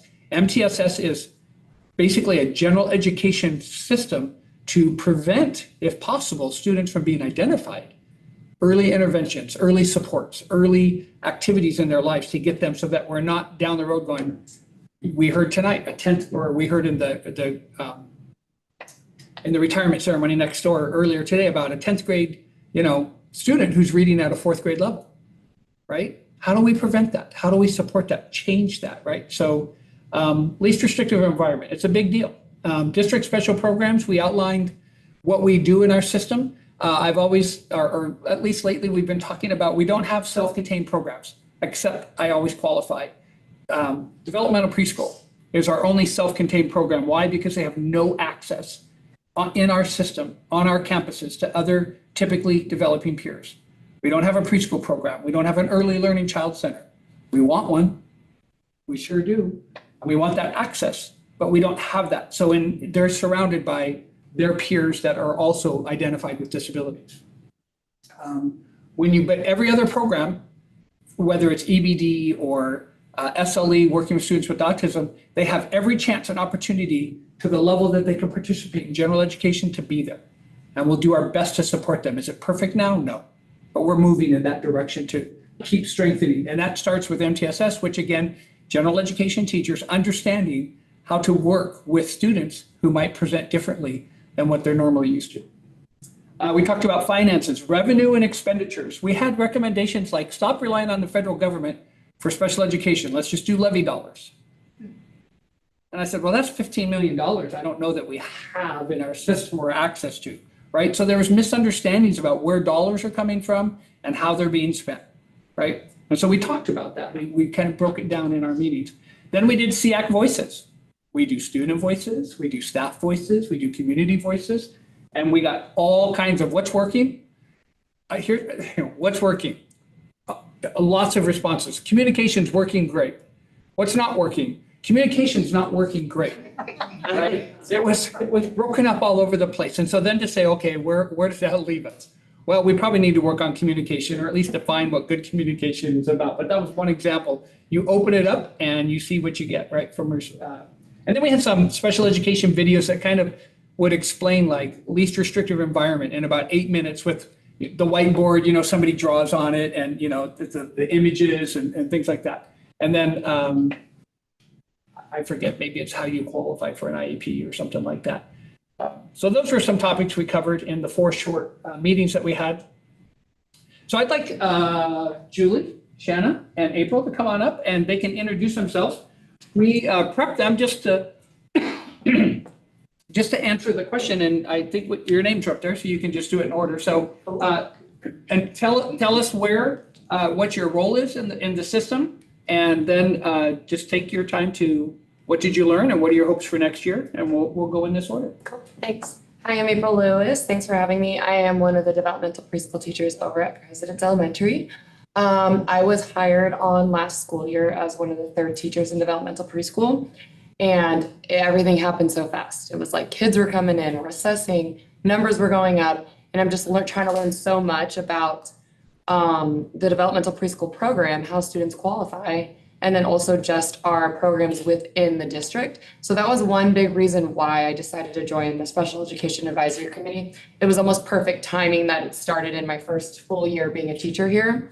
And I just wanted to learn a little bit more about, as a teacher, how can I help my students when they're in my classroom, but most importantly, once they leave my classroom?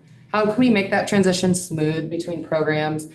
Being the foundation for students in their first year at school, sometimes their first year away from their parents and their families is a huge deal.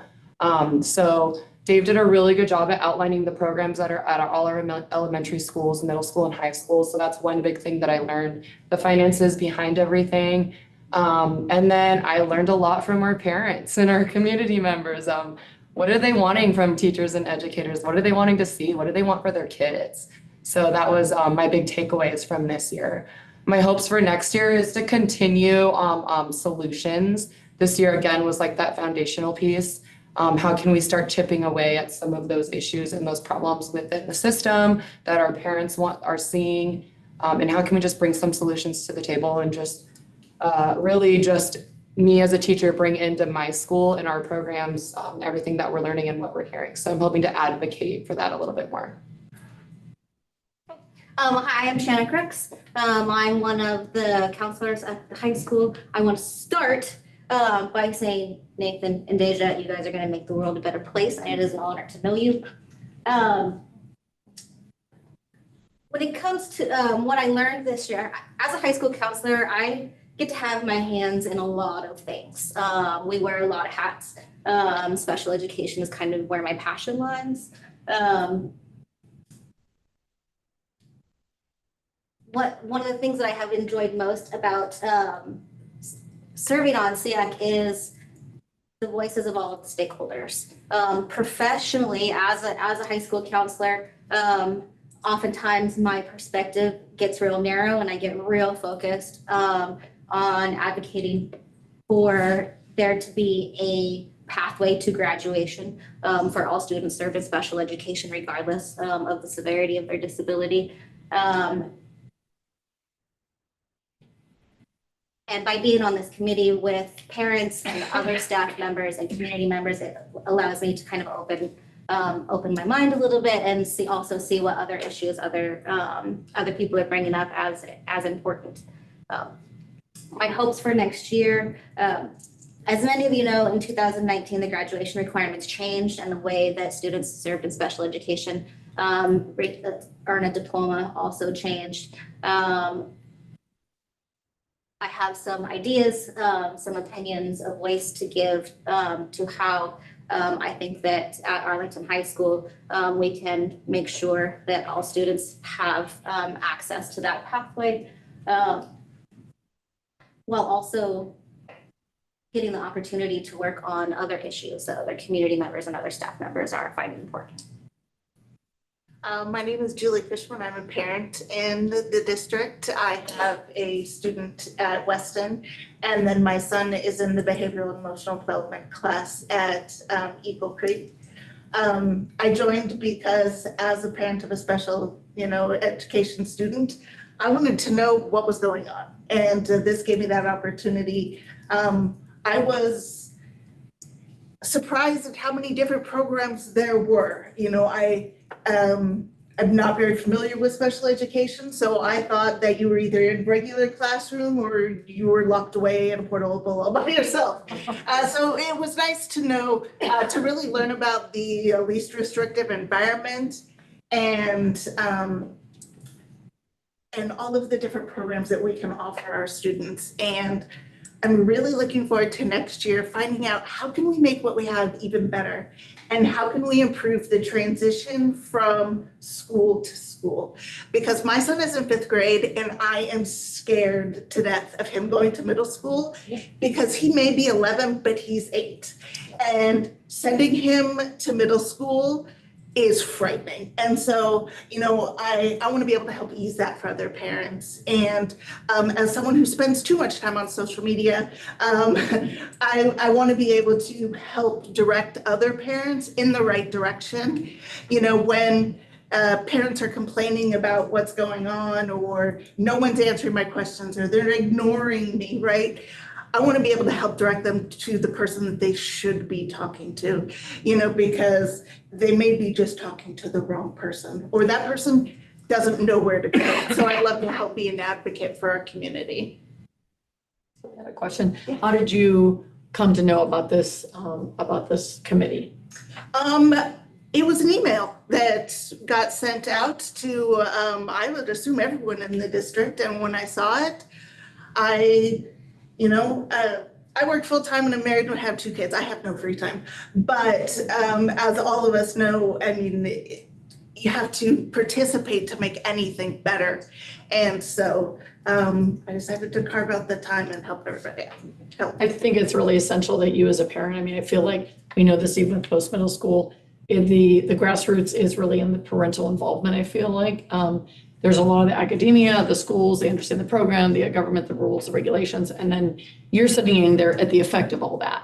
And so if you understand it, and then you can be sort of that acolyte in our community to talk about what's working or how you can even bring others on to help to make those changes. I think that's really critical. Thank you for participating and making the time for it. Yeah, thank you. You were our next slide. Are there any other questions? But Julie, you made me cry because I'm also, parent of kids in special education. And I think that was exactly, thank you, Dave, for, bringing that up because that was why I asked the question, because for many years it has been that way, a disconnect and feeling very isolated as a parent and not knowing. And I feel like, thank you for taking me up on it, Dave, and bringing everybody together because that's exactly what I had hoped for was more community connection and being able to be there for one another and sharing information. So, yes, thank you all for joining and being here. Yeah, thank you. That was an impressive amount of information and it's joyful to hear everybody's perspective. I remember, maybe you guys remember also, forever ago when my 17-and-a-half-year-old now started in the developmental preschool when he was 3. So it was 14 years ago? There was some kind of special education support group here in Arlington and they met like maybe once a month, maybe not, I don't remember. But I went to a couple of those and it was very similar, kind of a supportive environment for like a new mom that has a kid that now has an IEP and you're like, what's an IEP? And what are these letters that people keep talking about? And I'm so grateful that this group has been formed and I really see the benefit and I'm so glad that Erica asked those questions and made that happen. So thank you for your service on the committee and I hope that we get to hear more next year about what more has been done. Thank you. And Brenda Wyman will be, along with Carrie Helgeson, will be taking on the leadership for next year. So if you have ideas or thoughts about things, direct them their way for sure. And they definitely, and they also ended by saying, we basically want a problem of practice. We want to focus on an issue and we want to tackle it for the year. Like one thing can we land on after that initial meeting for the new people. But we can, and they can, fold in and we can, look at it, which is, again, driven right out of the group, right? It was like, just leave it open, ask questions, you will get answers, you will get direction, you will get focus. And so it's a great start to something that I think will grow and maybe encourage other districts to do the same thing. Absolutely. Yeah. And your 5th grader's gonna be fine.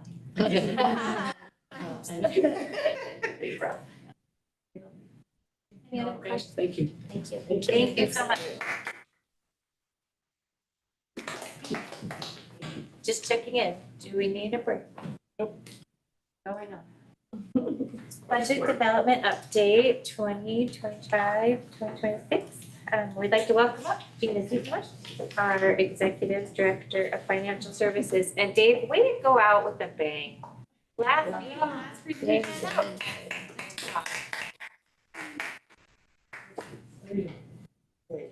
Okay, good job. You're not going to talk bad about special education, are you? No way. By the way, I think sometimes special education is an unfunded mandate as well. So Oh, yeah. we need to keep advocating for resources. Okay, budget development for 25-26. Notice those are from the out there. I took the picture, so I have the right to use it. No. So when we're talking about budget, we always bring it back. We have vision aligned budgeting that is to be aligned with our primary mission, which is to educate, prepare, and inspire students to graduate and seek their full potential as lifelong learners. There's multiple goals that are part of the strategic plan and that feed into the mission. Goal 3 is resource stewardship, and that is where our budget most closely aligns. And our board had also participated in creating a list of values that guide budget decisions, and it helps make sure that we are doing vision-aligned budgeting. And as you can see from the list, there are multiple areas within that. So it just illustrates that we have a lot that we're trying to meet the needs of, and it is difficult to do so. To meet every single need all the time across all the different areas. But still also I always want to highlight an area within this, and it's around fund balance, because that feeds into a lot about what we talk about all year long, and as we'll continue to be talking about. It's that we do have a minimum policy that we would want our fund balance to be at or maintained at, and that our policy also allows us to have flexibility on what that balance level would be in times of emergency. So way back, it's been a long time now, it feels like, but we dipped into our fund balance and went down below minimum reserve. So a big part of our efforts in the years that followed that dip into is to be getting back to rebuilding that to an appropriate level. But our policy does allow for this flexibility. So just a little more on the timeline in regards to our official budget. It's an OSPI, Office of Superintendent Public Instruction document called the Form F-195. And it is a format that all school districts are required to report in, and it standardizes it across all districts. And there's also a 4-year budget and enrollment forecast that is part of that. It's called the F-195F. We're still very deep into the detailed analysis that will culminate in a final product of our official budget. But you'll get a first glimpse of the actual draft that's in the format that the state wants it in at our July 14 board meeting. It will be posted on our district website. It's a requirement in law by July 10 to have a draft posted up there. And so you'll also have access to that in your board packet as part of that process too. It gets submitted to the Northwest ESD 189, a partner educational service district. All districts have to submit their budgets for a review to the ESD. It's just a intermediary review, catch some things. We have process back and forth, maybe some questions, some clarifications, and then we maybe incorporate some of that in our next draft or next version of the budget, which would come to the board at the August 11 board meeting. It is proposed at that meeting for budget adoption. We have a budget hearing or open public hearing for that. And then we must have a budget adopted by August 31st by law. So thank you for listening to that process and deadlines as part of the understanding of what's going on with the budget update. Legislative outcomes were very critical to being able to move forward with our estimates and forecasts that will become our budget. The implicit price deflator rate is at 2.5. So that feeds into our costs. It's a cost of living type of an inflationary factor that gets utilized. We talked about special education enrollment cap. That was a legislative outcome that was removed by the legislature, which is awesome, and it is progress. It doesn't really have an impact for us at this time, but we're still very glad to see that that has happened, and that is an important step that the legislature did make. And then special education funding tier increase, they did, that does impact us.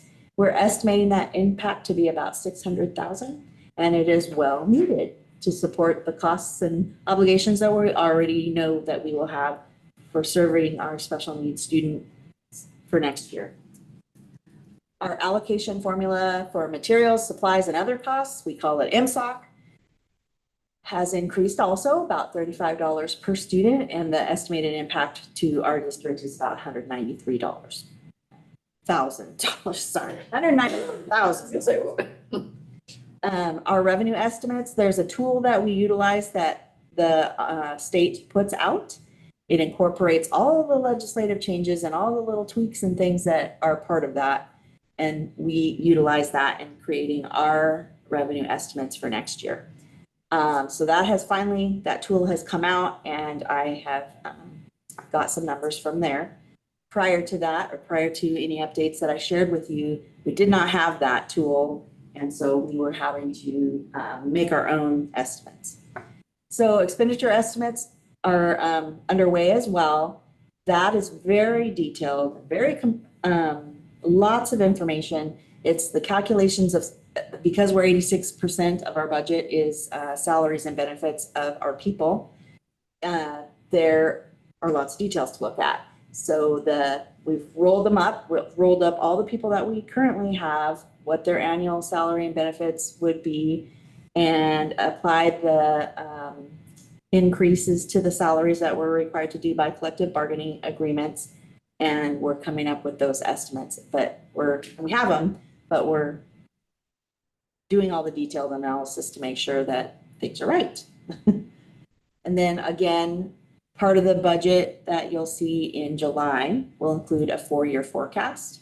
It's not only the revenues and expenditures, but also an enrollment forecast. And the enrollment forecast that I will be utilizing, and we've looked at this the last update, is these numbers right here. The gray column on the far left with the numbers in it is the board adopted enrollment that the board adopted in January. And we take that and we utilize those numbers in creating a lot of the revenues and expenditures that we're going to have. But we also look at that and do a little bit of projecting into the future years to come up with this. So you can see that we're pretty flat in our enrollment projections. And this is not a science by any means.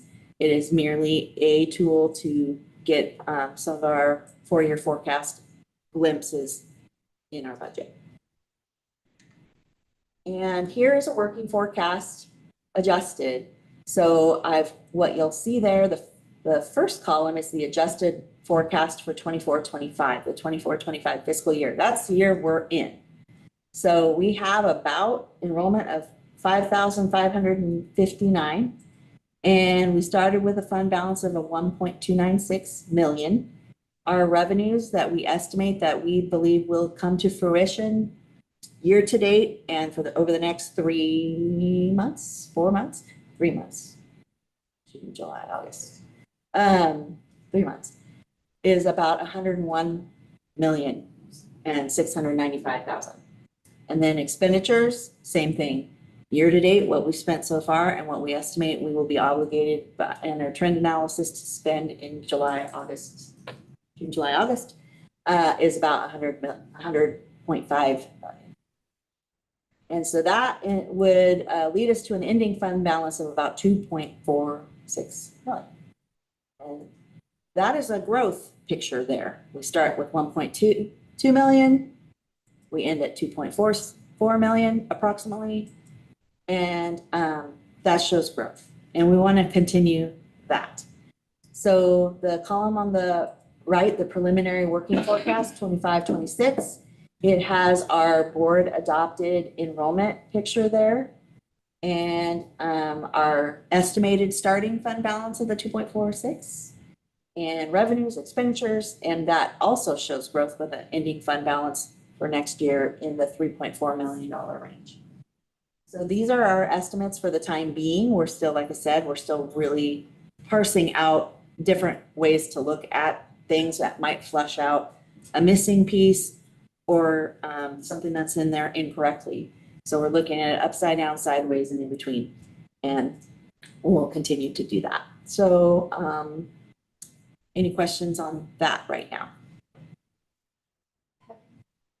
Have you considered if any of our funding might be at risk if certain political actions come to fruition?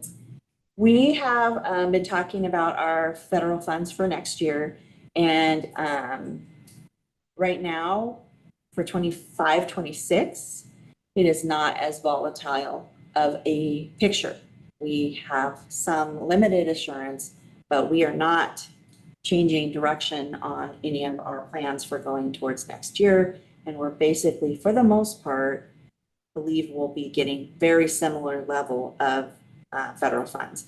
That being said, we're not estimating any growth in our federal funds for anything. And there are a few nuggets where we are at this time not estimating them nor not including them in our picture.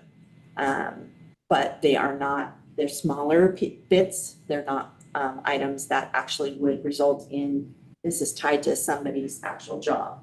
This is tied to being able to provide substantially a program or service. So they're little, but we're still trying to be conservative especially going forward, because 26, 27 is all up in the air right now. And so we're staying tuned with what our information providers are, and a large piece of that is through OSPI and tracking on the statuses of things. But at times we'll hear one side has a budget of this, and then another side will have a budget of this, and then they go into negotiations. So is that enough for now? Just need to know what I need to be worried about when I can't sleep at night. I just need to know like exactly which things to worry about. So thank you. Me too. This is another slide. It's there for your reference, but it lists the key details, key dates, and deadlines that we go through in our process as we start in January with that enrollment adoption, and then keep working forward with the budget hearing to happen at the August 11 board meeting. This is just another picture of the cycle of our budget because it's a year-round process. And for now, that's all I have for you. Any questions? Any questions? Yeah, thank you. Still doing okay? Good. Well, there's a few board policies. We'd like to welcome Carrie Henderson-Burke to talk about first reading of board policies 2020, course design, selection, and adoption of instructional materials, and 2021, library information and technology. Did I say that all? Nailed it. On policy 2020, we don't have, the changes are largely cosmetic. There's no main change, main difference, just some updates on the language and clarification that materials help us meet standard. I think that's a good clarification. A little bit more clarification on supplemental instructional materials. So just a better description.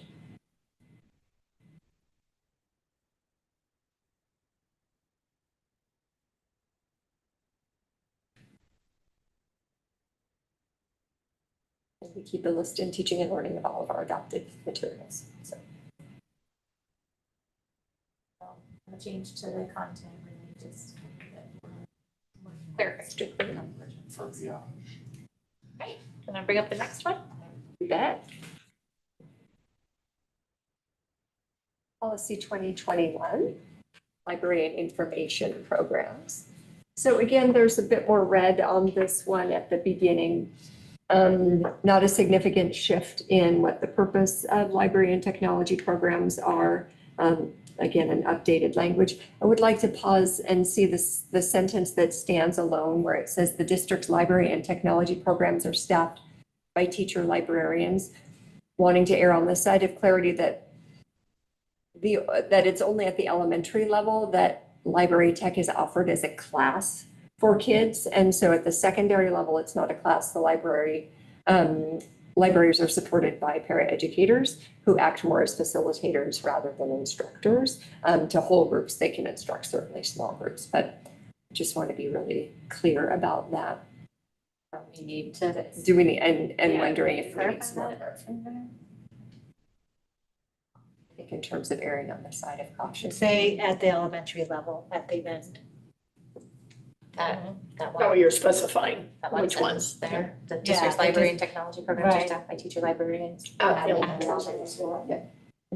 Would you have to change it if you were to later on down the road? Only if the qualifiers change, probably though.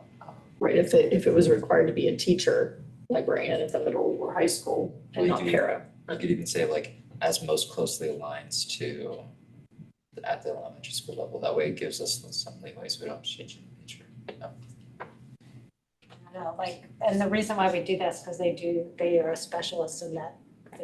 They do, Full class instruction. Might be their pay also, how they're classified, right? Because they're not, right. they're in different categories of a teacher. So what would it say, Nathan, that you were suggesting? Oh, well, Not as locked into having to have them at the elementary school, or I mean, I guess it's fine. I think there are a couple of ways we could think about it too, like, only at the elementary level, is it called library tech?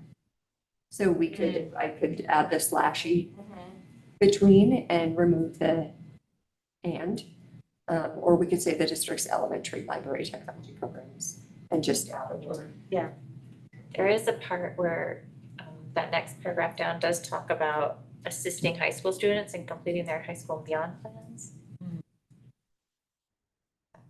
I'm assuming that's not the teacher librarians, right?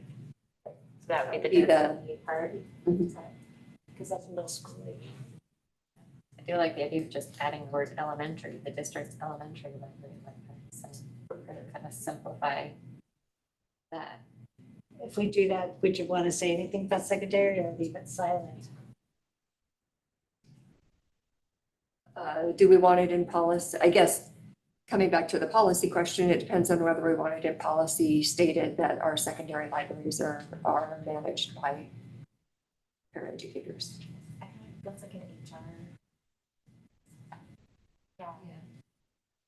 Because we could actually take it out if there's a procedure. We could even say it in the We could remove procedure rather than the policy. Yeah. We could look at that.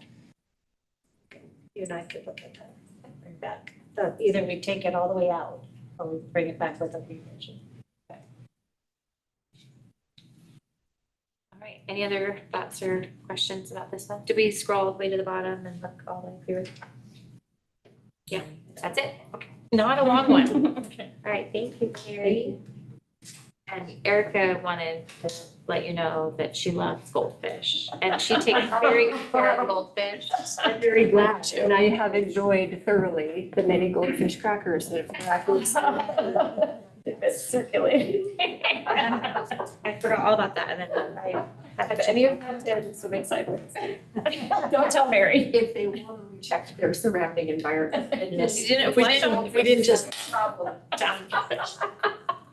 right, welcome back, Gina, to talk about policy 3520, student fees, fines, or charges. Yes, I get to represent this policy. And this is coming up because of House Bill 1536. So there's some changes we need to make to our policy to be in alignment with the laws. And it's in regards to high school diplomas, withholding for property damage. This legislation that was passed, House Bill 1536, it limits school districts' authority to withhold a student's high school diplomas because the students lost or willfully damaged district property. Specifically, it's limiting withholding a diploma to when the damages exceed 1,000 and require a school district to release a student's withheld diploma after 5 years or until the amount owed is less than 1,000, whichever is earlier. And additionally, the legislation provides that districts can give credit for monetary value of to the damages for them doing community service towards damages, whatever minimum wage is, greater or local or state. So also there's reporting that we have to do on our website if we had actually withheld any diplomas for damages such as this. So Okay, one question. I hope I can answer it. I don't know. Have we had a lot of these instances? No, I don't think so. I don't know if we've had any. So, but it does provide for boundaries around when, and, you know, we're not in the business of trying to withhold diplomas, but statewide, becomes the only recourse that some districts may have, and there could be some significant damages that are out there for, so.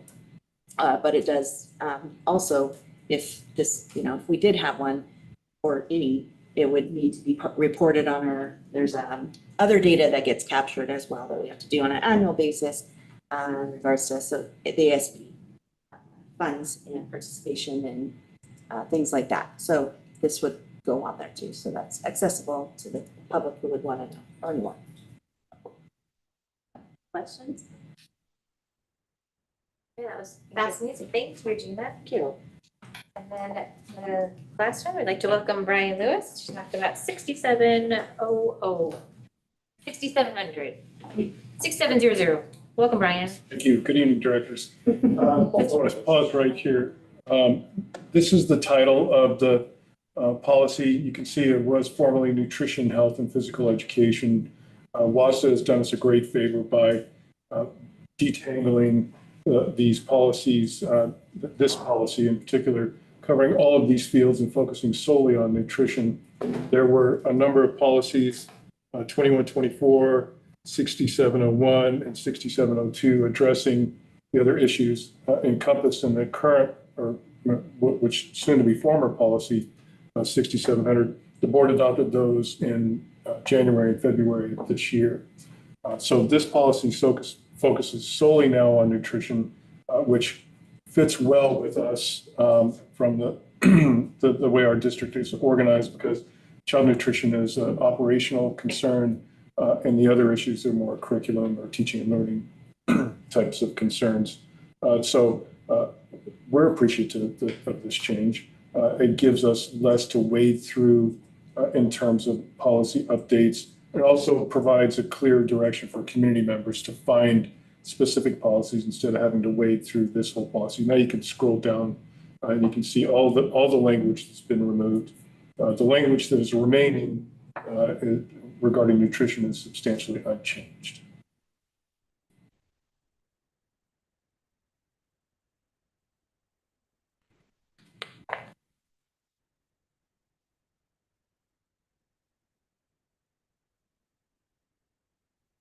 You could.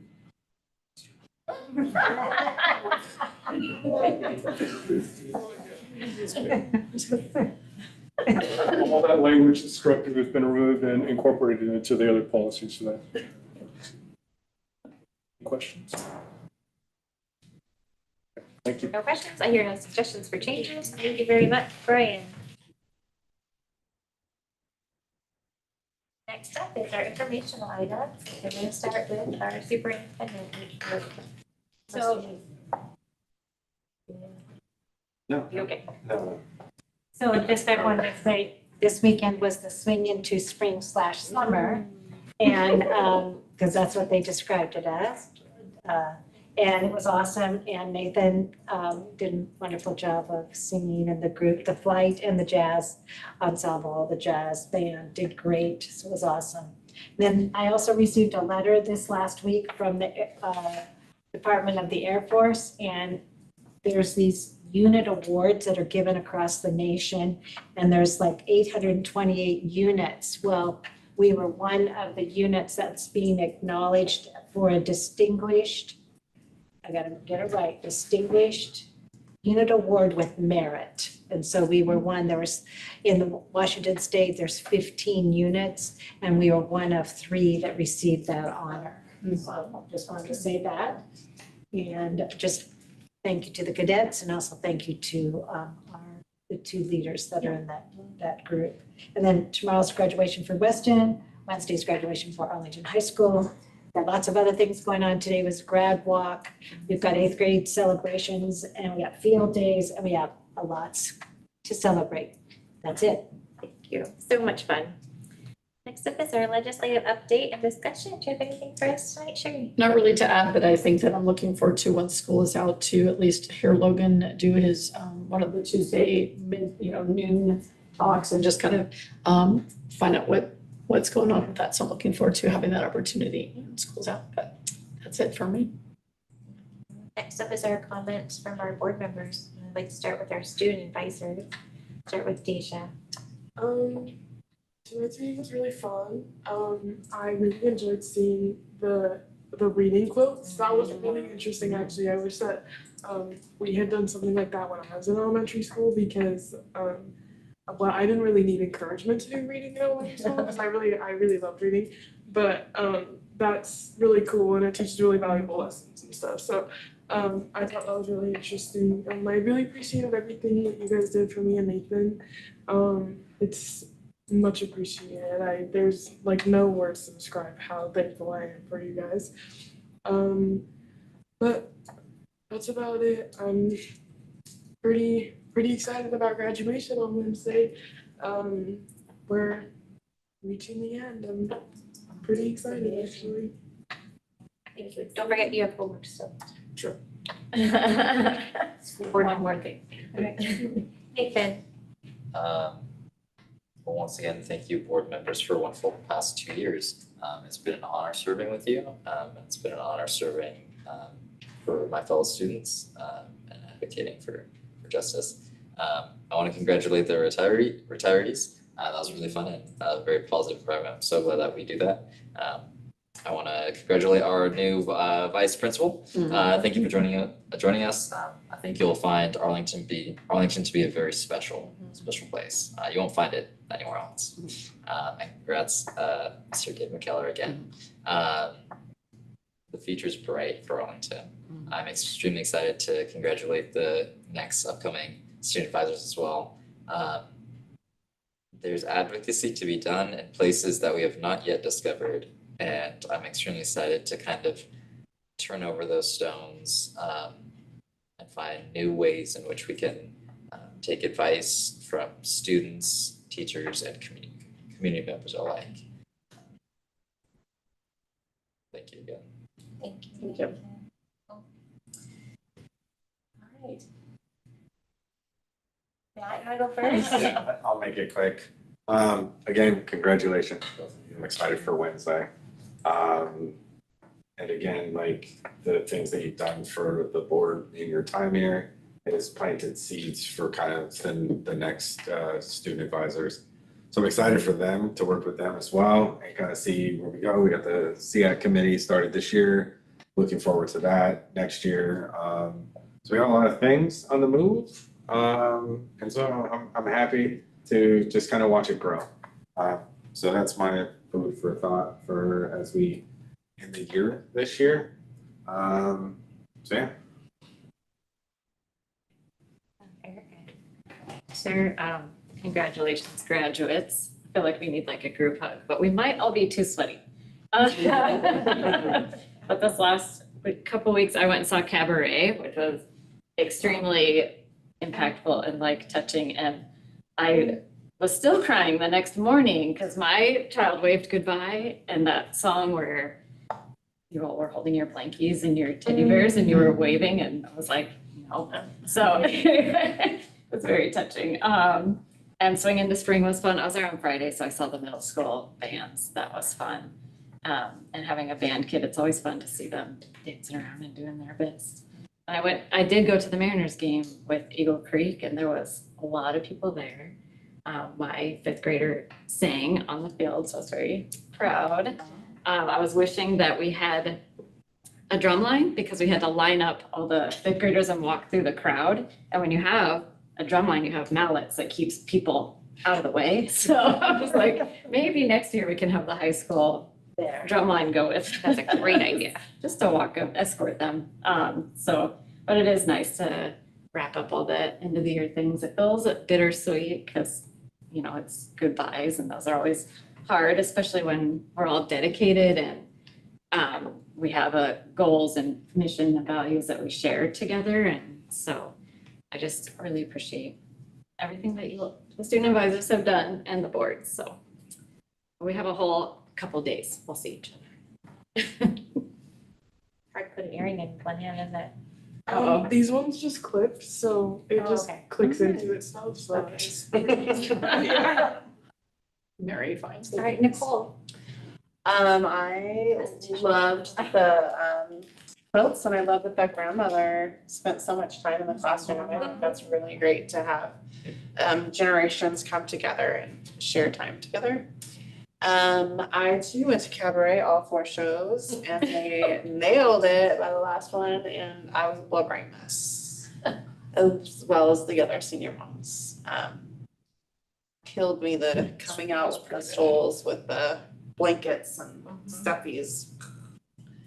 And the senior parade was really fun to watch. A lot of community came out. It looked like it was It was pretty, pretty busy out there, and I know told my husband, I said, I am their cheerleader, so you were just gonna have to deal with me yelling really loud at every single kid that goes by, so. So all these little traditions, and congratulations to both of you. You've just blown my mind and impressed me in more ways than you can imagine. Can't wait for Wednesday. You taking this? Sherry, anything? gosh, just given so much feedback. It's just, yes, it's a pleasure to be on the board. I feel like it feels very purposeful to, I'm the adult, and yet I am surrounded by the youth that then I feel I'm working in tandem. So I've never really, I feel lucky that it's not been a top down. And I also give kudos to Dr. Sweeting and her team that promote that. And every additional committee I see, it's just one more way that we're getting voices heard. And I love that. And I want to share that with WASDA. I want to share that we're doing successful, growth-oriented, student-focused things every single day. And even more than even student-focused, we're doing community-focused. We're getting parental involvement so that we as a system can address the needs of educating the children, which is why we're all here. So I love being a part of this team. And I just think there's the board of intellect and enthusiasm is great, and I'm just very grateful to be a part of it. Thank you. I echo all those sentiments. That's beautiful. My cheeks hurt from smiling so much, and my eyes are full of tears, and I can't stop sniffling. So thank you for all the lumps in my throat. And it's an honor to serve with you all, and looking forward to seeing what comes next and our new adventures together. It's quite a gift to be able to serve on this school board with you. Somebody at the retirement celebration asked me, how do you handle all of the negativity? And I'm like, we don't have any negativity here. It's not allowed. We have a policy against it or something. And it's true. It's a joyful service here. And it's I think because of our fearless leader who sets the tone and supports high quality, good people and puts them in charge of all of our things. So I'm just so grateful to wrap up another school year and to be part of this board. And welcome, Brenda. It was amazing. Just one more thing for Nathan and Deja, if you guys, get homesick and lonely, you know where to find us on Zoom. Or YouTube if you can't sleep. You need to hear a budget. Be public comment. I'm going to remind everybody about our next meeting. So you get a little break. Oh, wait. Before we recess, it's okay. Want to remind you of your next meeting, and that is not for a little while. July. Tomorrow's graduation at Weston at 5:30, and then also Arlington High School graduation on Wednesday, and that's at 5. Yes, one of them's 5, one of them's 5:30. Tomorrow night's 5:30, be there at 4:45. The next day is at 5, and we're leaving here at 3:30. So can you remember all those old times? Yes. I'll figure it out. Or we could pick you up on the other side. Yeah, we could meet you at the On the other side of the train tracks. the roundabout. All right, and next we're gonna recess. Oh, and also we have another regular board meeting and a study session coming up after all of the fun. In June, we have our July 14th study session at 4, and then at 6 o'clock, it's a regular meeting. Thank you, Brett. And next, we're gonna have our executive session. I'll read the little script. We will now recess this meeting so that the board may convene in an executive session to review the performance of an employee. I estimate the executive session will last approximately 3 minutes, during which time no final action will be taken. Following the executive session, this meeting will be reconvened for the sole purpose of adjournment. It is 8:20 on my watch. We will be back at 8:23, and you're welcome to stay. What about, no, I'm just kidding. It takes 21 seconds on average.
We're working right now. Yeah. On Wednesday, do you mind taking the progress and backing me?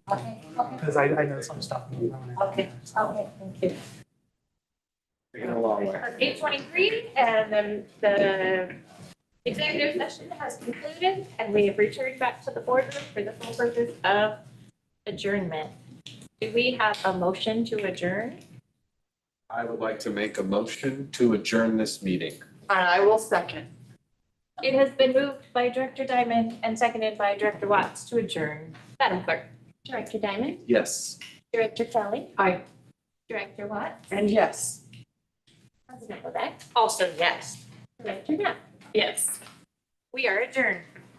Just take their flowers.